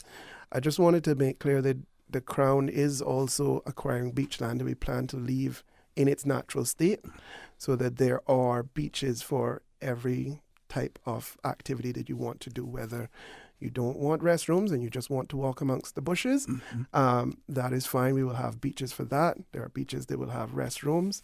And right now we'll have 7 Mile Public Beach that allows vending. So if you wanted to get food or something, you would go to 7 Mile Public Beach. If you didn't want that, you just want a restroom, you could go to, for example, Smith Barcadere. And then we'll have other beaches coming online that are just in their pristine nature, maybe with some walking trails, and you can camp or whatever you want to do, but no restrooms, no construction, no development. Now, I have a question. As far as affordable housing in the BRAC is concerned, how much less difficult it becomes because of the size of the population that you have over there, and you can easily identify, much easier, those persons who actually, are in need and the ones that you need to focus on immediately. Does it make life easier for you over there in terms of that, Minister? It does, insofar as to identifying the need, but it becomes quite complicated because you know everyone and they know you, and obviously you only have a finite amount of funds, although we have increased it, I think over 150% increase since the end of last year to make more money available for these affordable homes. But the issue that we have there, even more than here, is the cost of construction and availability of resources, because everything comes in by barge and we get an added on value for it. So that has been one of the reasons for the delay, trying to make them still affordable homes and not have to pay $350 to $400 a square foot. Excellent. Paul, I'm coming to you now. Top of the hour, we're going to have our headline news. When we return, the conversation will continue with the Honorable Juliana O'Connor Connolly, Premier of the Cayman Islands, Honorable Katherine Ebanks Wilks, Minister, as well as their support staff. Don't change that dial. Please stay tuned for the record. We'll be back shortly. At Doctors Hospital, we know life happens, and usually when you least expect it. So when unexpected medical issues arise, you need quality care close to home. Located in the heart of Georgetown, our accomplished team of physicians and medical staff treat minor urgent conditions such as migraines, chest and abdominal pain, shortness of breath, burns, broken bones, open wounds, and more. 24 hours, 7 days a week with no appointment necessary. Peace of mind is important when life happens. At Doctors Hospital, we're always here just for you. Need to speak to someone? Call 949-6066. Ladies and gentlemen, have you heard the news? Digicel is back with exciting offers that are too good to resist. Activate one of our brand new prepaid or postpaid plans today and experience telecommunications like never before. With more data, dedicated entertainment options like Netflix, YouTube, Spotify, and endless social text data for all your favorite platforms. Digicel is here to make sure you stay connected and entertained. Whether you are on a prepaid or postpaid, you will also enjoy dedicated roaming data for the USA, Canada, and the Caribbean. It's all about value, and Digicel has got you covered. You know, as a little girl, I dreamt of traveling to faraway places and foreign lands. I tell you what though, no more dreaming. I go in flying with Cayman Airways. How blessed are we in the Cayman Islands to have a very own national airline? Girl, you can fly to so many international destinations without the hassle of connecting flights. On top of Jamaica, Cuba, and Honduras, you got non-stop flights from Cayman to New York, Miami, Tampa, and even Denver, Los Angeles, Panama, and child, they now have Barbados. Going to be a little cafe con leche and Hollywood Squares for this old girl. Make your travel dreams come true with Cayman Airways, offering non-stop flights for non-stop adventures in Panama, LA, and many more places in between. For details and to book, call 949-2311, contact a travel agent, or visit CaymanAirways.com. Can you imagine your home completely organized? At Brand Source Custom Closets, we can. We specialize in designing and building custom closets and storage units for any room in your home, including the garage. With tailored designs and custom LED lighting solutions to fit your lifestyle and budget. Our custom closets expert is committed to enhancing the value of your home with a solution that is uniquely yours. Visit our showroom or call 623-6774 to schedule a no-obligation appointment with our design expert. Brand Source Custom Closets, 209 Dorsey Drive, Industrial Park. Did you know that you can send money transfers to financial institutions anywhere in Jamaica with JN Money? You mean I can send money straight to my account and cut out the middleman? Yes, that's exactly what I mean. You send your own money to your own account, giving you peace of mind that the money is in your account. JN Money Transfers to Financial Institution is another convenient service offered by JN Money. You can have this done from any JN Money location. Deposit your money straight to your account without the hassle of asking someone to do it for you. JN Money Transfers to Financial Institutions, making life easier. Radio Cayman, the voice, the heart, the soul of the Cayman Islands.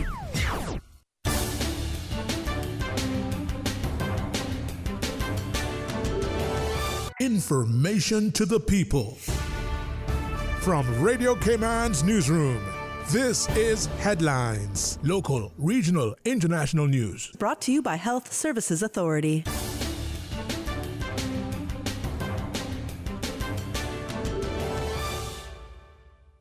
The Public Health Department has announced that it will resume administering COVID-19 vaccines through outreach sessions in all districts. This comes after a new supply of vaccines from the UK arrived recently. The following vaccines will be administered starting this week: Moderna bivalent booster, Pfizer adult, and Pfizer pediatric. Good morning, I'm Dion Anglin with your headlines. In news elsewhere, U.S. President Joe Biden's son, Hunter, has pleaded not guilty to tax offenses in a California federal court. He was indicted last month on 9 criminal counts, including for failing to pay his taxes on time from 2016 to 2019, filing false tax returns in 2018, and tax evasion. If convicted on those charges, Mr. Biden could face up to 17 years in prison. And an Indian film that received backlash for hurting Hindu religious sentiments has been removed from Netflix days after it began streaming. Netflix said the Tamil language film Annapurani, the Goddess of Food, was removed at its licensor's request. The movie stars actor Nayanthara as a Hindu Brahmin woman who aspires to become a chef. She is shown going against her family's religious beliefs and eating meat and learning to cook it too. That's a wrap of your headlines. I'm Dion Anglin. Radio Cayman. More news available at www.radiocayman.gov.ky. Check out our social media pages: Facebook, YouTube, X, formerly Twitter. Radio Cayman Headline News. Brought to you by Health Services Authority.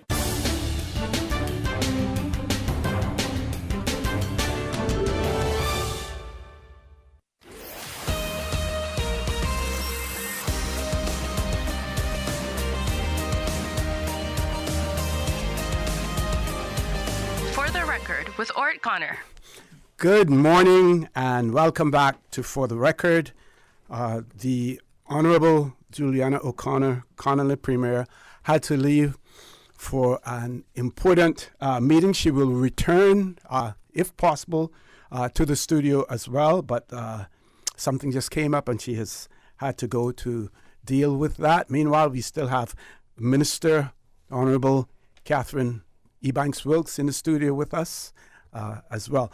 I'm really, really impressed by DACA, by the amount of knowledge that these two acting chief officers, rising stars within the civil service, things just rattle off their tongue. It goes to show you that they're in tune with what is happening, as far as the subjects that fall under their ministry and their responsibility as well. I'm impressed. Comments from you, Doc, before we go back to them. I'm impressed too, but that only goes to show that once you give our people responsibility, how they can stand, how they can walk, to stand up to the rigor of information and stuff. We are great people, it just shouldn't be any surprise. I mean, when I looked at all the stuff that we've done all through the ages of our history, the great ships that we made, the great ships that we mastered and captained, the airplanes that we fly, and we had a lot of those kids that fly those airplanes had no college education, and a lot of those men had no college education. We were talked about some of those yesterday.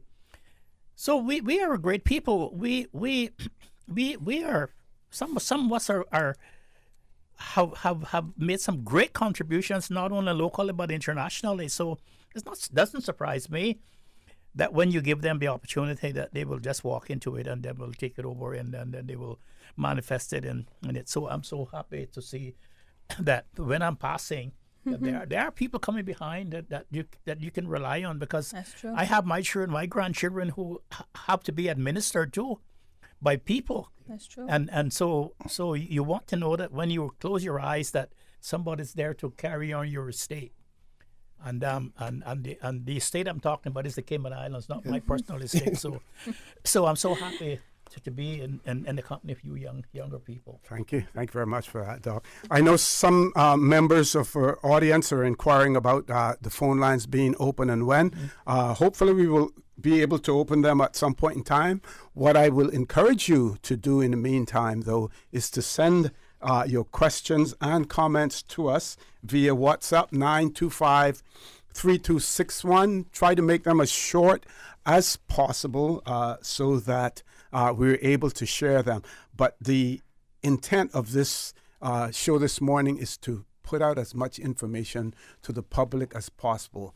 I'll ask a rhetorical question. How many of you knew about the fact that you can go online and see where all of the beach land that government has? So that's the type of information that we want to get out to you to make you aware of what's happening.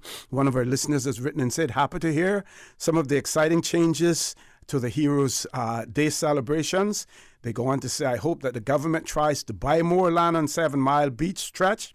I heard on the rumor mill talk about exchanging the 7 Mile public beach for another parcel, and hope there is no truth to that as well.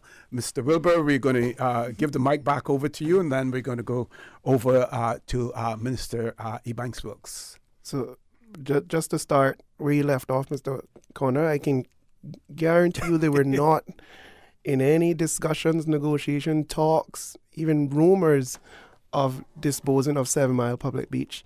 The mandate I have is to buy more beach land, not to give up any that we have. So we don't even want to sell land. It's landlocked in land, much less give up 7 Mile beach. So no is the answer to that one. Just a few more things from me before we hand over to Ms. Katherine. Minister fine. Katherine, sorry. Just some announcements regarding some openings in Cayman Brac. Tomorrow, if you're able to make it, hop over to Cayman Brac. They'll be celebrating 40 years of the museum, and that's at 10:30 tomorrow morning. So the museum has been open for now 40 years in Cayman Brac. The building itself, though, which we'll also be celebrating later this year, is over 100 years old this year. It's a miracle it's still standing, so we're going to celebrate it. But yeah, tomorrow is the 40 years of the actual museum itself. And also on the 19th, which is next week, Friday, the mobile library will be delivered in Cayman Brac. And we'll also have some openings of the DVES main building. So they've got a new building with a new pit and ramp and all the bells and whistles that we'll be opening with Minister J. Ebanks. And we also will be opening the Creek Community Track. So there's a walking track now around the Creek Play Field, and we're going to be opening that. And just for those that are listening that may be in West End, just to say, your walking track around West End Field is coming soon. It is in the plans and it is scheduled for this year. And finally, two final things from me. I mentioned that we purchased 48 parcels. The other thing I wanted to add is, in addition to those 48, we've also gone out to landowners about their LPPs, so land for public purposes. As part of developments, developers have to set aside a certain amount of land for public purposes depending on the size of their developments. What we found historically is they do set aside the land, it is zoned LPP, and it just sits there. It's a nice pond, it's bush, it's this, it's that. So we've reached out to those landowners to ask them to voluntarily transfer those parcels back to the Crown so they can be used for future developments for the public. And I'm happy to say to date we've received 17 LPPs that have been, the transfers have been finalized. Great. And there's other ones pending. So you add that 17 to the 48 and those would be the total number of parcels the Crown have acquired over the past 2 years. 65, yeah. And last but not least from me, another one of our billboards that people might have seen, and I don't know if you've seen Cycling in East End, is the East End Affordable Land Lot Pilot Project. I want to make it distinct that this is separate and apart from housing, so this is not an NHDT project. It is a Ministry of District Administration and Lands pilot project where we identified that the Crown had excess Crown land, and the thought was, why not subdivide that Crown land, create a development, and get Caymanians affordable pieces of land with conditions, of course, where we don't want people coming in, buying more than one parcel, reselling the parcel for speculative purposes. Correct. So there will be conditions, but the intention is to get Caymanians ownership of at least a house lot, whether it's for themselves or they want to hold it for their grandkids, or whatever the case may be. But to get Caymanians ownership of at least a house lot for an affordable price. And when I say affordable price, we're looking at circa $40,000 for a house lot.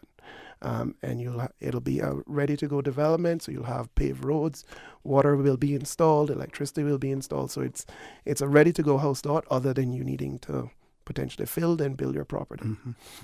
So I just wanted to share that.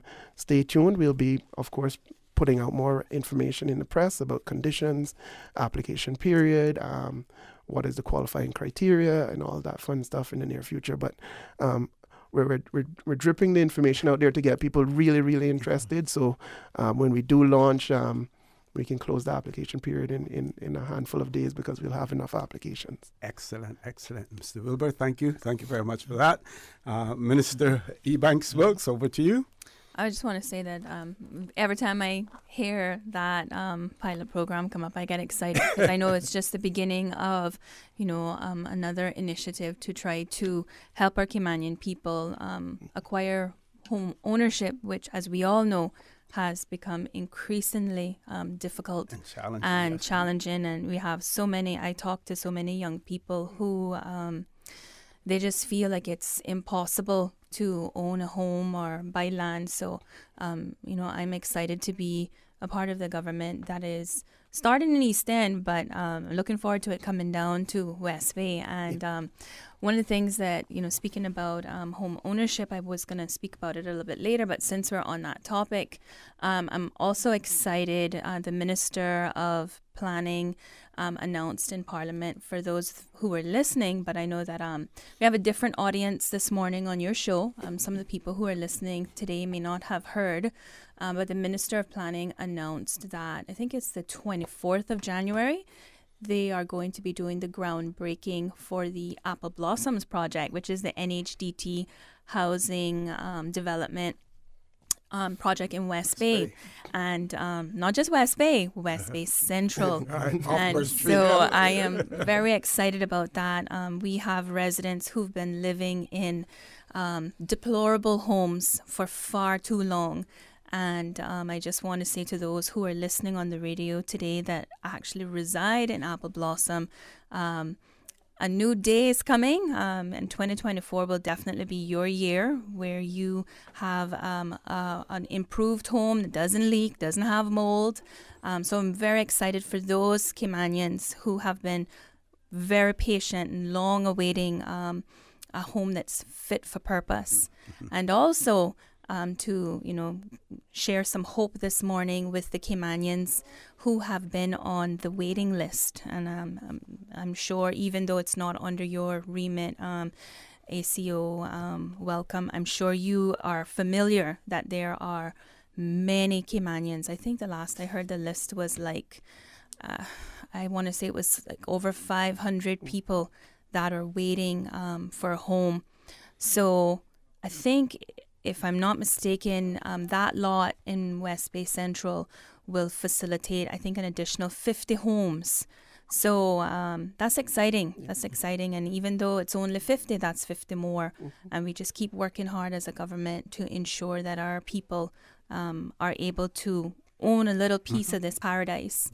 And I think that as elected officials, it's our job to make it achievable and affordable, and we keep working until we can, close in the gap and there's no longer a waiting list. So I'm excited, and I just wanted to share that this morning, and it was so fitting. I could just put it in at that time. Okay. One of the things I wanted to speak, earlier I was lost for words. I couldn't remember the project. Yes, and so grateful. I have such wonderful support. I was able to get some reminders, And the director, she dropped me a little note. Okay. So I give her thanks for, having my back and being able to share with the public. So the facility. And we need to congratulate her on yes. her award oh my goodness. As well. I wanted to do that on so many shows and I didn't get the opportunity. You are absolutely to. right. Yes. And I know she's listening this morning. So Director Petrie, congratulations, Mom. And I'm looking forward to seeing you receive your award. I know you've worked hard with protecting the environment and very, very deserving. So I'm happy for her. But the project that they are working on over at the Department of Environment, and I know that they've been getting the word out, but I mean, when I went there, right, I was like, what is this? It's so exciting. It's a coral spawning lab, and it allows the Department of Environment to spawn corals that exhibit resilience to coral diseases and even bleaching, which, as we know, bleaching is now caused by climate change. And the aim of the department is to outplant those corals back to the reefs if it works. So it's sort of a testing phase at the moment. But I mean, I got excited because everything is connected to this iPad, and they have it where it's on timers, where it's sort of like I guess simulates the actual rising time of the sun and setting. So it's really amazing, and I'm looking forward to maybe seeing if I can get our comms team to get some proper coverage so that everybody can see the hard work that is going on in the Department of Environment. Not only the Department of Environment, but ministry as well. And even though the staff complement of the ministry and the department may be small in comparison to some of the other ministries, I know that we may be small, but we're mighty. And before I come off of the topic of the coral spawning lab, I want to take a moment to thank the sponsor, the Foster's Group, who donated that lab. And I think that it's really wonderful to see Caymanian-owned companies, giving back. And some people may look and say, well, how important is a coral spawning lab? But when we have diseases, taking over our coral reefs, decimating our coral, yes. Yeah, we need to be proactive, and so that is exactly the approach that the department is taking, being proactive and trying to ensure that we have mitigation measures in place when we are under attack per se. Okay, I'm going to take this opportunity to go to a commercial break, and when we return, Minister, we will come back to you. Folks, don't change that dial. Please stay tuned. For the record, we'll be back shortly. So much happening so fast, too much. It is hard for me to follow my health care instructions. The private counseling with West Bay Pharmacy literally saved my life. At West Bay Pharmacy, we know how complex medications can be. Our pharmacists are delighted to offer you personalized one-on-one healthcare counseling, free medication review, therapeutic callbacks, and we will liaise with your physician to ensure you receive the best in quality medical care. Quality of life has a whole new meaning with the right pharmacy to support you. Thank you, West Bay Pharmacy. West Bay Pharmacy in Centennial Towers. Convenient quality care is just around the corner. Now you can WhatsApp your West Bay Pharmacy prescriptions to 516-0777. You know, as a little girl, I dreamt of traveling to faraway places and foreign lands. I tell you what though, no more dreaming. I'm going flying with Cayman Airways. How blessed are we in the Cayman Islands to have a very own national airline? Girl, you can fly to so many international destinations without the hassle of connecting flights. On top of Jamaica, Cuba, and Honduras, you got non-stop flights from Cayman to New York, Miami, Tampa, and even Denver, Los Angeles, Panama, and child, they now have Barbados. Going to be a little cafe con leche and Hollywood Squares for this old gal. Make your travel dreams come true with Cayman Airways, offering non-stop flights for non-stop adventures in Panama, LA, and many more places in between. For details and to book, call 949-2311, contact a travel agent, or visit CaymanAirways.com. Is your child looking for a new academic challenge or to be a more competitive athlete? Dorman Day is delighted to announce their winter education fair, introducing award-winning boarding schools from across the UK and Ireland. Join us at the Compass Loft on Monday 15th and Tuesday 16th January. Talk to heads of school and representatives in person. Meet our expert team offering free guidance at the fair. To register, go to dormandday.ky or call 936-3676.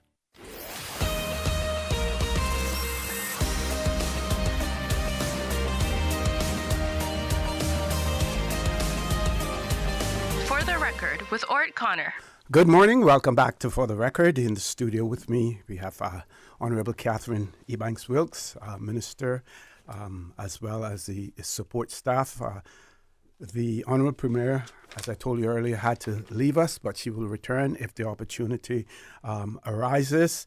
I know many of you are chomping at the bit to call in as well, and hopefully we will be able to accommodate some calls, but the really important issue now is getting information out to you from the various ministries as well. So, Mr. Wilbur, when you get the mic back, one of our listeners want you to repeat how the public can access the information on government-owned beaches as well. So if you can put an asterisk by that when we return as well. Ms. Katherine, back over to you. Thank you, OC. One of the other things while I was on the bit talking about the Department of Environment, and I know the Premier touched on the conversations that took place over in the BRAC when we had our retreat, and I did speak with some of my staff, just sort of giving them the same update, which is the approach that the government is taking is that any legislative reform or change that the members have identified, we will liaise with the ministry staff and run it through caucus and have presentations to ensure that whatever changes are made are of a holistic view.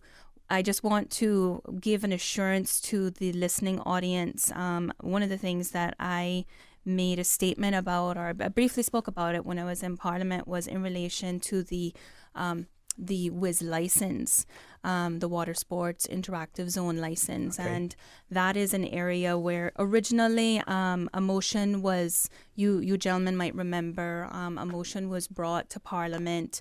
I was actually right after I had become Speaker. It was a motion that I was working on myself, and I was happy to have that tabled on my behalf, since I wasn't able to do it as Speaker.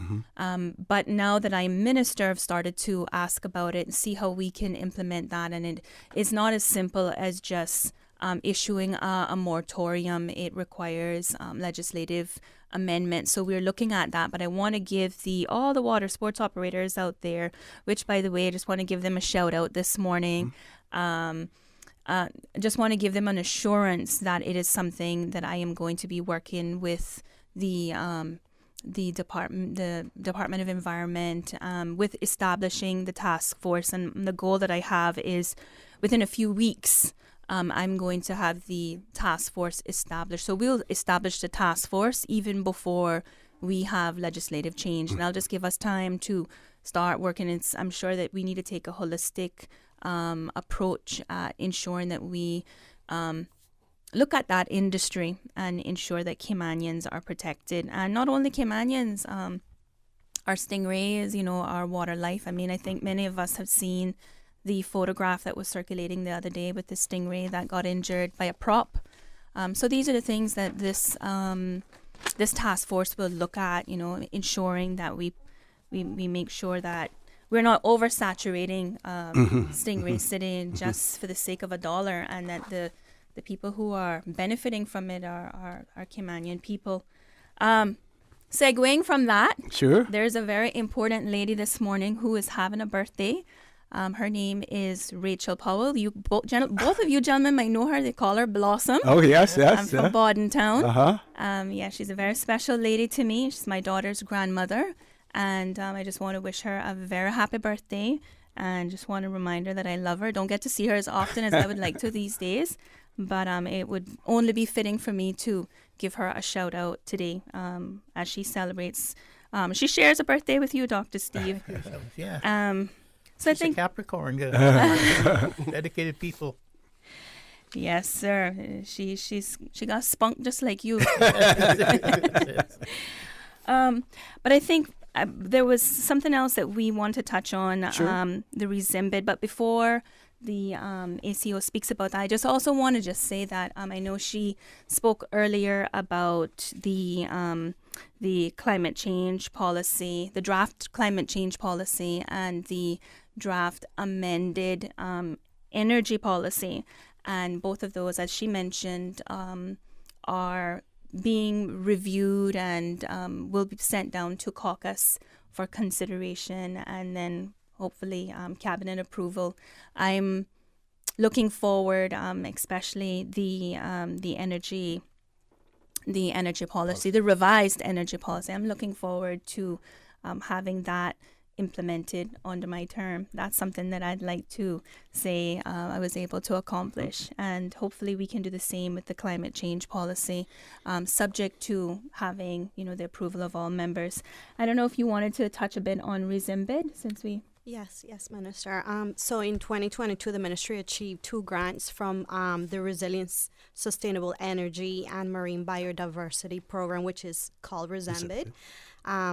So in support of the Cayman Islands Government Energy Efficiency Program that pretty much aims to improve energy efficiency and facilitate retrofits for both existing public sector buildings. And that should be launched very soon and should be completed by around the 30th of April of this year. And that's part of that. UCCI is involved. Yeah, and rezimbid is also working with UCCI as well, which is a separate program. Yes. But programs. Also, we're also working with the National Housing Development Trust homes to have those retrofitted as well. I believe it's about 10 homes. So as the community struggles with high energy bills, so that would be a good way to help some of the NHDT homeowners to bring down their decrease their bills essentially. And I'm excited about that because I also believe that once we do those 10, we can then trickle that down, because going back to what we were saying earlier about affordability, not only is home ownership difficult to acquire these days, but I think everyone is also struggling with, just the cost of living. And if we can find ways to reduce cost of electricity bills, as some people may say, electricity bill is almost as high as their mortgage payment. So excited that that initiative had been started under the former minister and previous chief officer, and we will continue moving that forward. So for in the future, are you looking towards future government homes that are being built, or affordable homes, adopting some of these new strategies, in terms of energy efficiency? Absolutely. Yeah.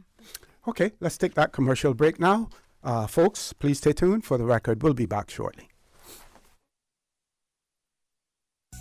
At Doctors Hospital, we know life happens, and usually when you least expect it. So when unexpected medical issues arise, you need quality care close to home. Located in the heart of Georgetown, our accomplished team of physicians and medical staff treat minor urgent conditions such as migraines, chest and abdominal pain, shortness of breath, burns, broken bones, open wounds, and more. 24 hours, 7 days a week with no appointment necessary. Peace of mind is important when life happens. At Doctors Hospital, we're always here just for you. Need to speak to someone? Call 949-6066.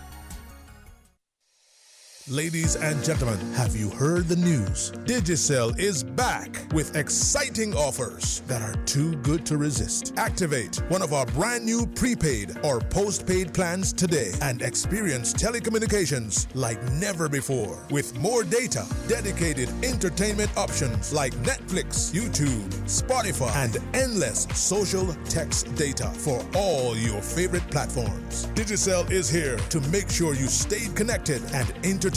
Whether you are on a prepaid or postpaid, you will also enjoy dedicated roaming data for the USA, Canada, and the Caribbean. It's all about value, and Digicel has got you covered.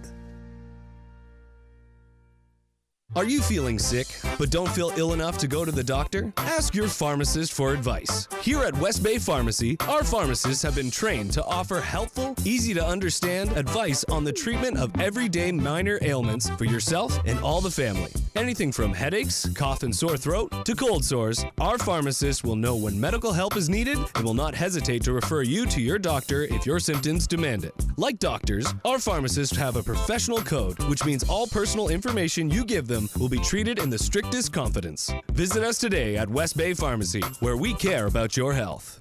Are you a Caymanian interested in a career in the TVET sector? The Ministry of Education is now offering grants to fund short-term TVET courses at registered local institutions. Whether you're looking to upskill, transition to a new career, or find employment, this grant is for you. To learn more and apply, visit www.moescholarship.gov.ky. Invest in your future with a local TVET grant today. This message is brought to you by the Ministry of Education.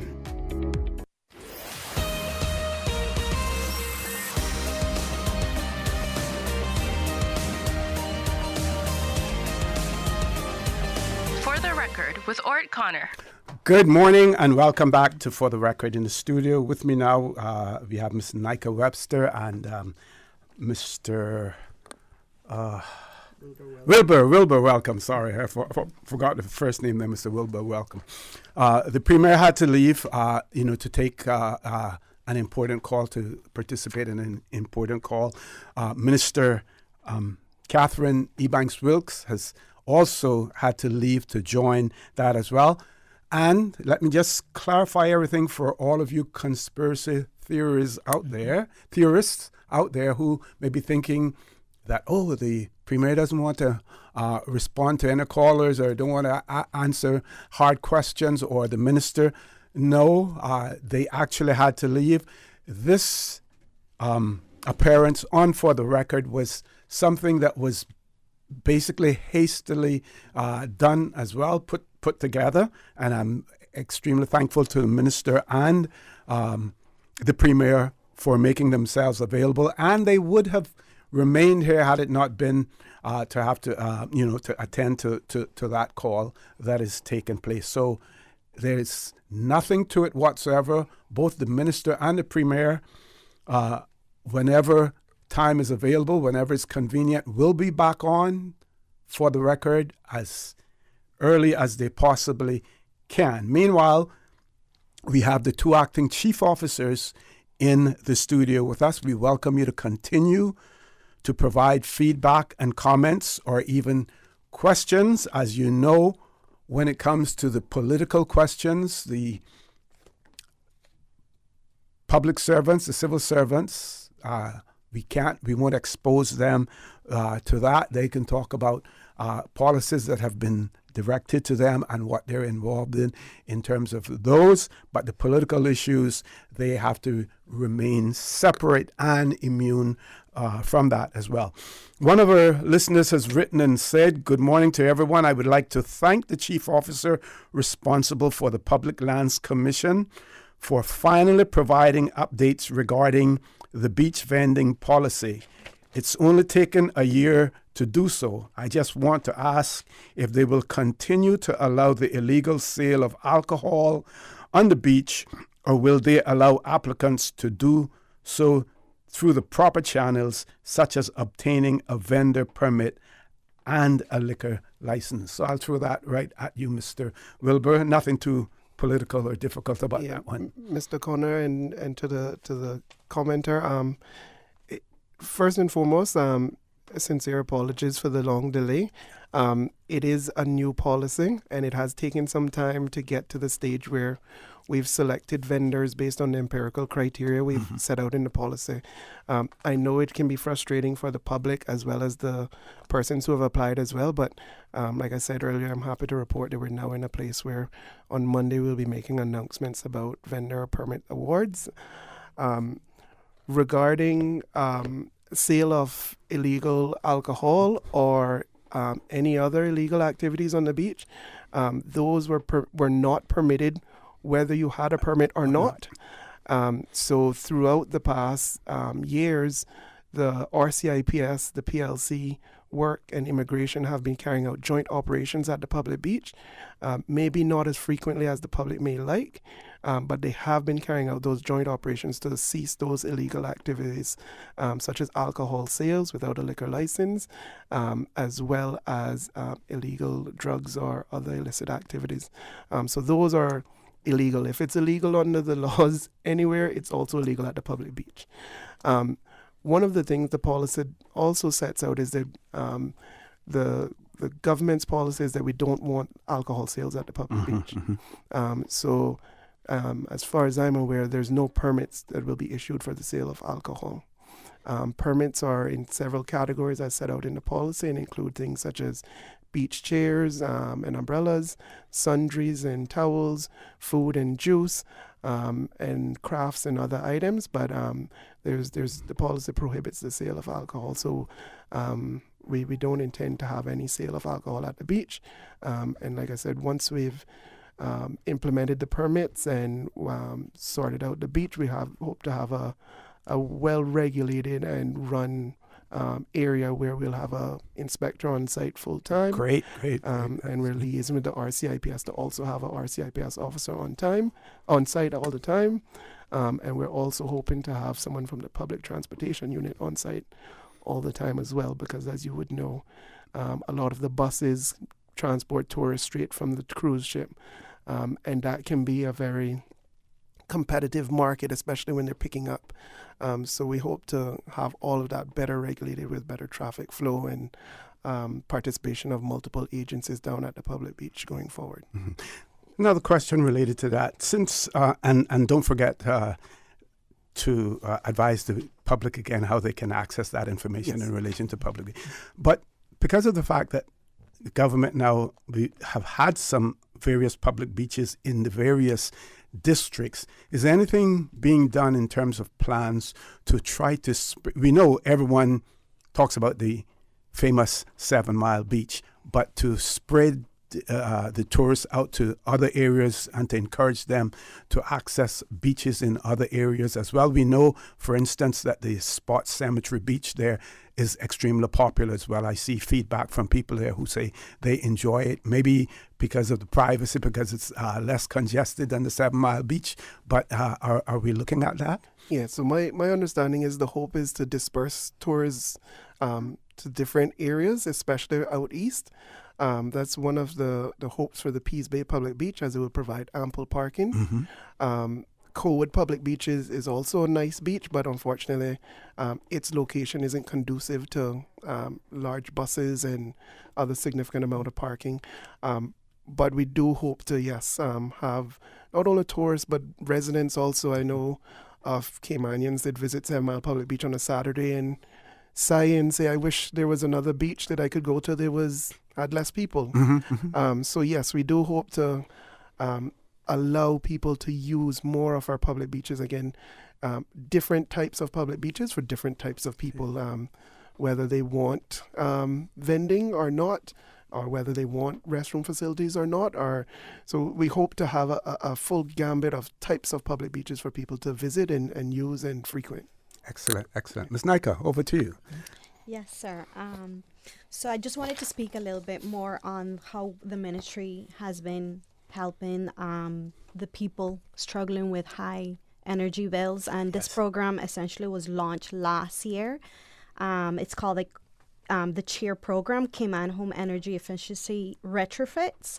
Under this CHEER program, approved homes have been undergoing an energy audit in the up to December, and we're hoping that we can start the retrofitting of items such as insulation, upgraded air conditioning, sealing the building envelope, LED lighting, Energy Star rated appliances upgrades, and smart thermostats. And it's going to be about 25 to 30 Caymanian owned homes that will be receiving this energy retrofits very soon.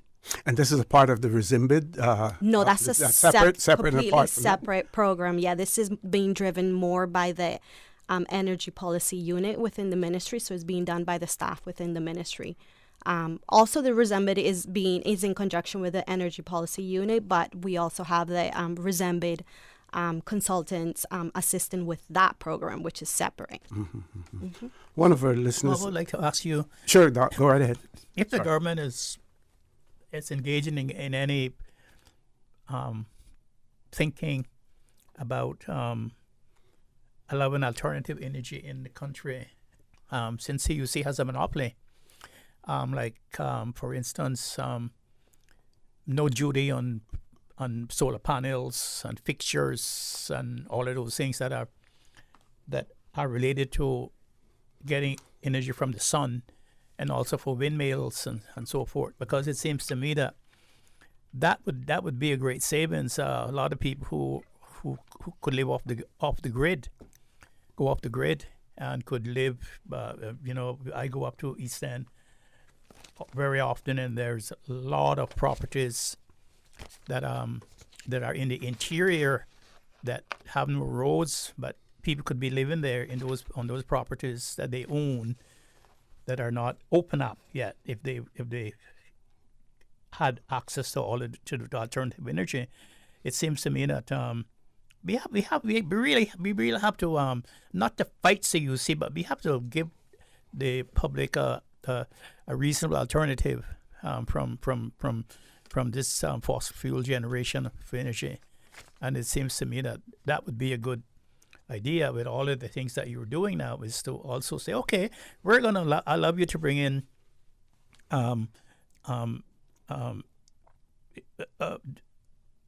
that kind of equipment duty free. I mean, if we can give concessions to millionaires and billionaires to build hotels and stuff, we ought to be able to do that to our own people. And another thing, I was thinking with the gentleman, with the chief officer who was in Lanza, you were very confident and very competent, and I wonder, since why is there not more use made of Pedro St. James? It seems to me that we were up there yesterday. Mr. Connor and I were out there yesterday, and what a beautiful property that is. I didn't realize that when I was younger. I wish I had owned that. I wish I owned that property. I would be so proud. It seems to me that property is a historical property. It depicts the seat of where we came from politically, and it should be more utilized, and especially for government functions. There should be more government functions there instead of going to some of these hotels that pay this high price. There should be more government functions out there. And I wonder if the government would want to enter into a public-private partnership, because I have good ideas of how to make money for the government and for me and my conglomerate together with it. I've seen what happened in other jurisdictions where places like that, those historical sites are completely utilized.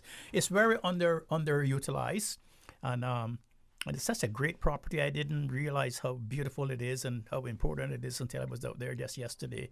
And I wonder if you have I would ask you to take it back to your ministry and see if they would have any consideration, and if they do, if they could invite me to make a presentation to them, I would be happy to. I tried that in another administration, but they wanted me to give the information to certain people, and I said I'm not going to give my information to certain people, and this goes by the way. But if they're interested in making good money out of that place and making it popular, I have good ideas of that I would like to try to implement if the government is interested. Okay. So just in general, the ministry responsible for lands, which I'm responsible for, we manage the estate. So typically when we talk about the estate, we're talking about lands that are undeveloped.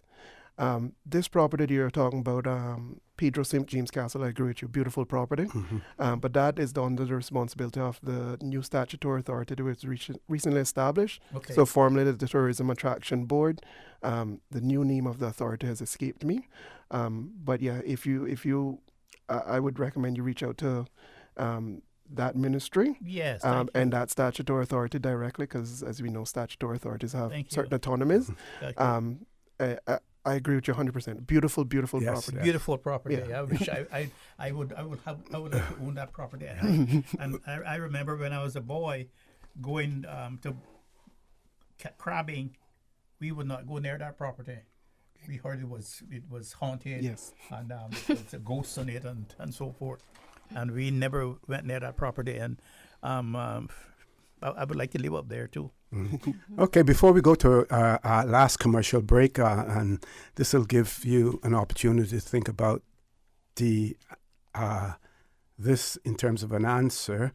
It's not political. You may or may not know. It says regarding public beach, will guests of the new Indigo Hotel be served food and alcohol on the public beach? I guess the general question would be, will they have access to the public beach, from the hotel as well, if you can answer that.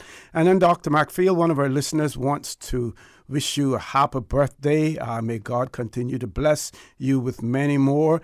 They also say to Acting Chief Officer Wilbur, welcome. I'm so proud of you.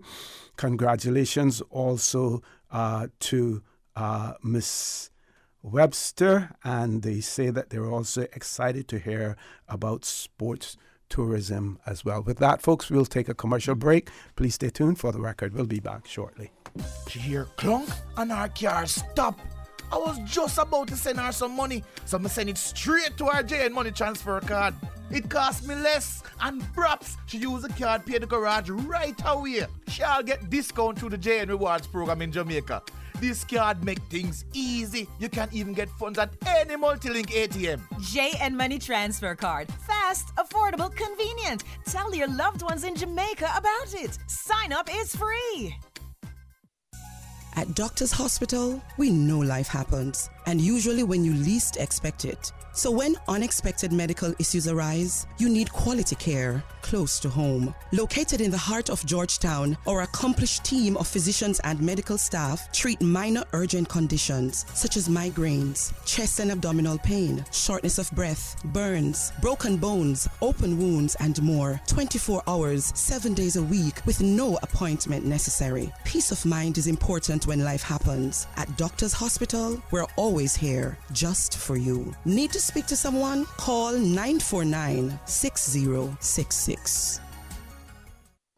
Tune in every Monday through Friday at 12 p.m. for Radio Cayman's Midday Newscast. Radio Cayman, the People's Station, your trusted official source for the latest news. The 12 p.m. news is proudly brought to you by Health City Cayman Islands. World-class healthcare within your reach. Speeding is the highest cause of fatalities on Cayman's roads. Brother, watch how fast my new car goes. Got it! But what if he hadn't been speeding? His friends hadn't been encouraging him. What if we all just took the time to slow down and think? What if, as a community, we rose to the challenge of keeping our roads safe? What if we all walked the road to zero and decided no more in 2024?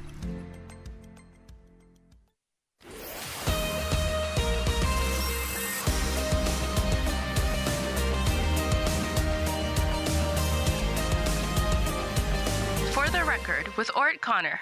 Good morning and welcome back to For the Record. Unfortunately, the Premier and Minister Kathy Ebanks Wilks had to leave us early because something came up. Remaining in the studio with us, Mr. Wilbur, welcome, and Miss Neyka Webster. They are the two acting chief officers, two rising stars within the civil service as well. And we're extremely, extremely proud of them. Doc, another listener says that it would like to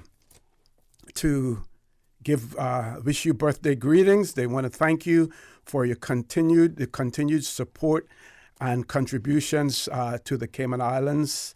And may God bless you with many more years of health.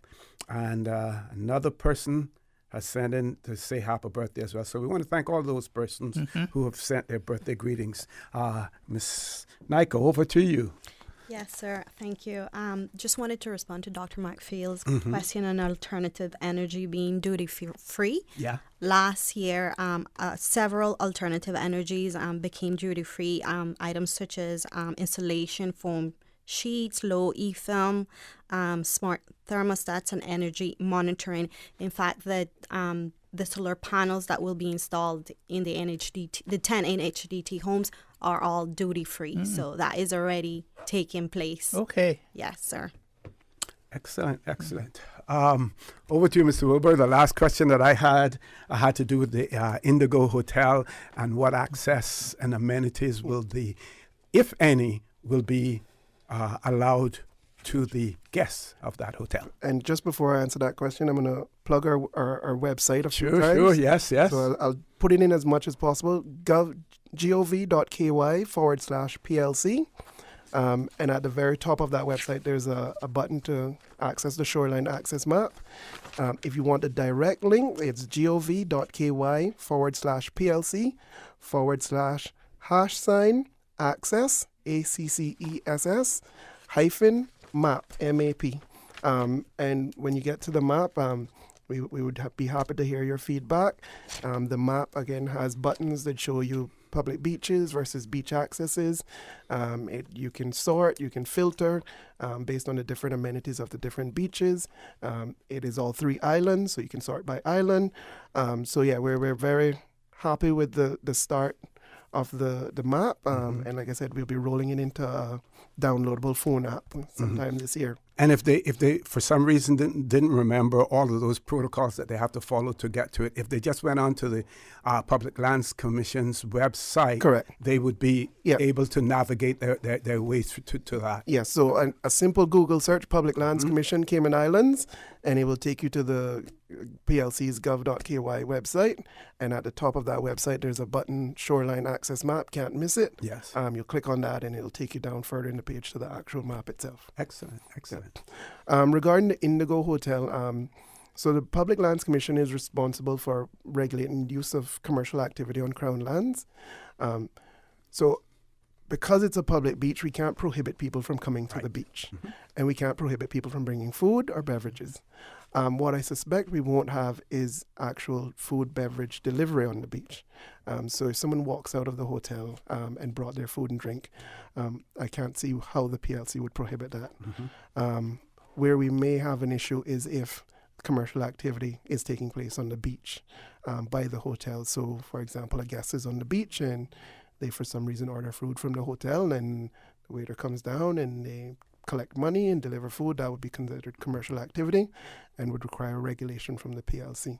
So if I were a guest at the hotel and I individually decided that I want to go and be on the public beach, that is allowed because I'm doing that. Absolutely. What will be restricted is the Indigo and the staff to be able to interact with me on the beach as their guest. Correct. Great. And speaking, sir, of a beach, there is some talk. Just talk right now about moving the governor off the beach into inland somewhere, and to make that beach available, that property available as a public beach. If that is serious, my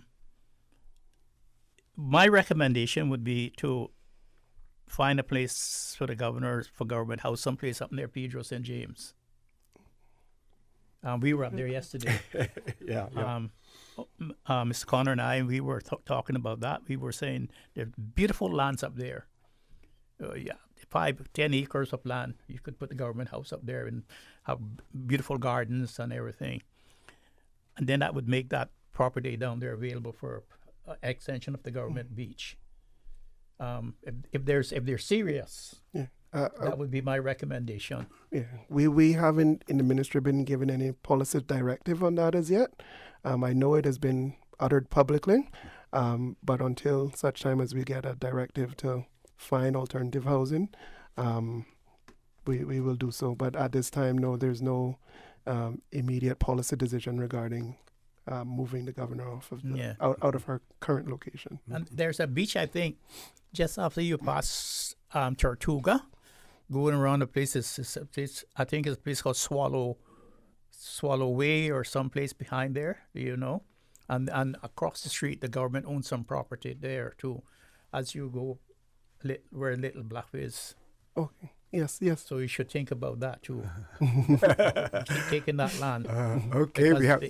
Sorry, go ahead. You should think about taking that government land because that would be a great place to put, to enter into private partnership with someone to put what you call it these hotels now with all inclusive eco resort. No, these things where it's built into the environment. Yeah, ecotourism kind of thing. Ecotourism type of thing. Yes. Yeah. Okay, we have about 4 minutes left. I want to give both you an opportunity for some closing comments. If you want to rehash some of the things that we have shared, or if there's something else that you want to introduce before you leave, and we'll start off with you, Mrs. Webster. Yes, sir. Thank you. Just wanted to close off with if the public wants to learn more about the ministry and its work, you can go to our website, which is www.gov.ky/sustainability. And we're also on social media, Instagram. We have an Instagram account, Facebook, and LinkedIn. And also you can write into with any questions to sustainability@gov.ky. Thank you. And just some feedback from you personally in terms of the new challenge that is come along in terms of the ministry. Are you looking forward to it? Excited? Yes, I am very much looking forward. Of course, it's been just trying to catch up with a lot, especially with the Regen project. That's a deep dive, so I'm just catching up with a lot of the subject areas as well. And I am very much looking forward to delivering on many of the works of the ministry, for sure. Thank you. Yes, and we know that you will certainly encourage her along and give her the tips as well. You have moved up the ladder, fairly quickly, in relation to this as well, Mr. Welcome. Any advice you have for her? I know you gave her some off air. You said, I was thrown off the deep end at some point in time, so relish it. The reason I said that to Miss Webster is she can do it. I know she can do it. She acted as DCO in my ministry for 6 months over the last year, and she was fantastic. Thank you. She's extraordinary young lady. The sky's the limit for her, and I kept telling her, I was like, look, when you see the post, you apply. That's the only way you're going to get the opportunity. And she applied, and she became DCO last year, formally, in Ministry of Sustainability and Climate Resiliency. And now she's the acting chief officer. And like I said, the sky's the limit for Miss Webster. The 6 months she spent with me it made my life 10 times easier, so it was fantastic. I don't know if this will help or hinder, but if you need a recommendation, I'm right here to give you one as well. Because, thank you so much, I had the opportunity to interact with her when I was cabinet secretary, as well. So, Gotcha. Final comments from you, Ms.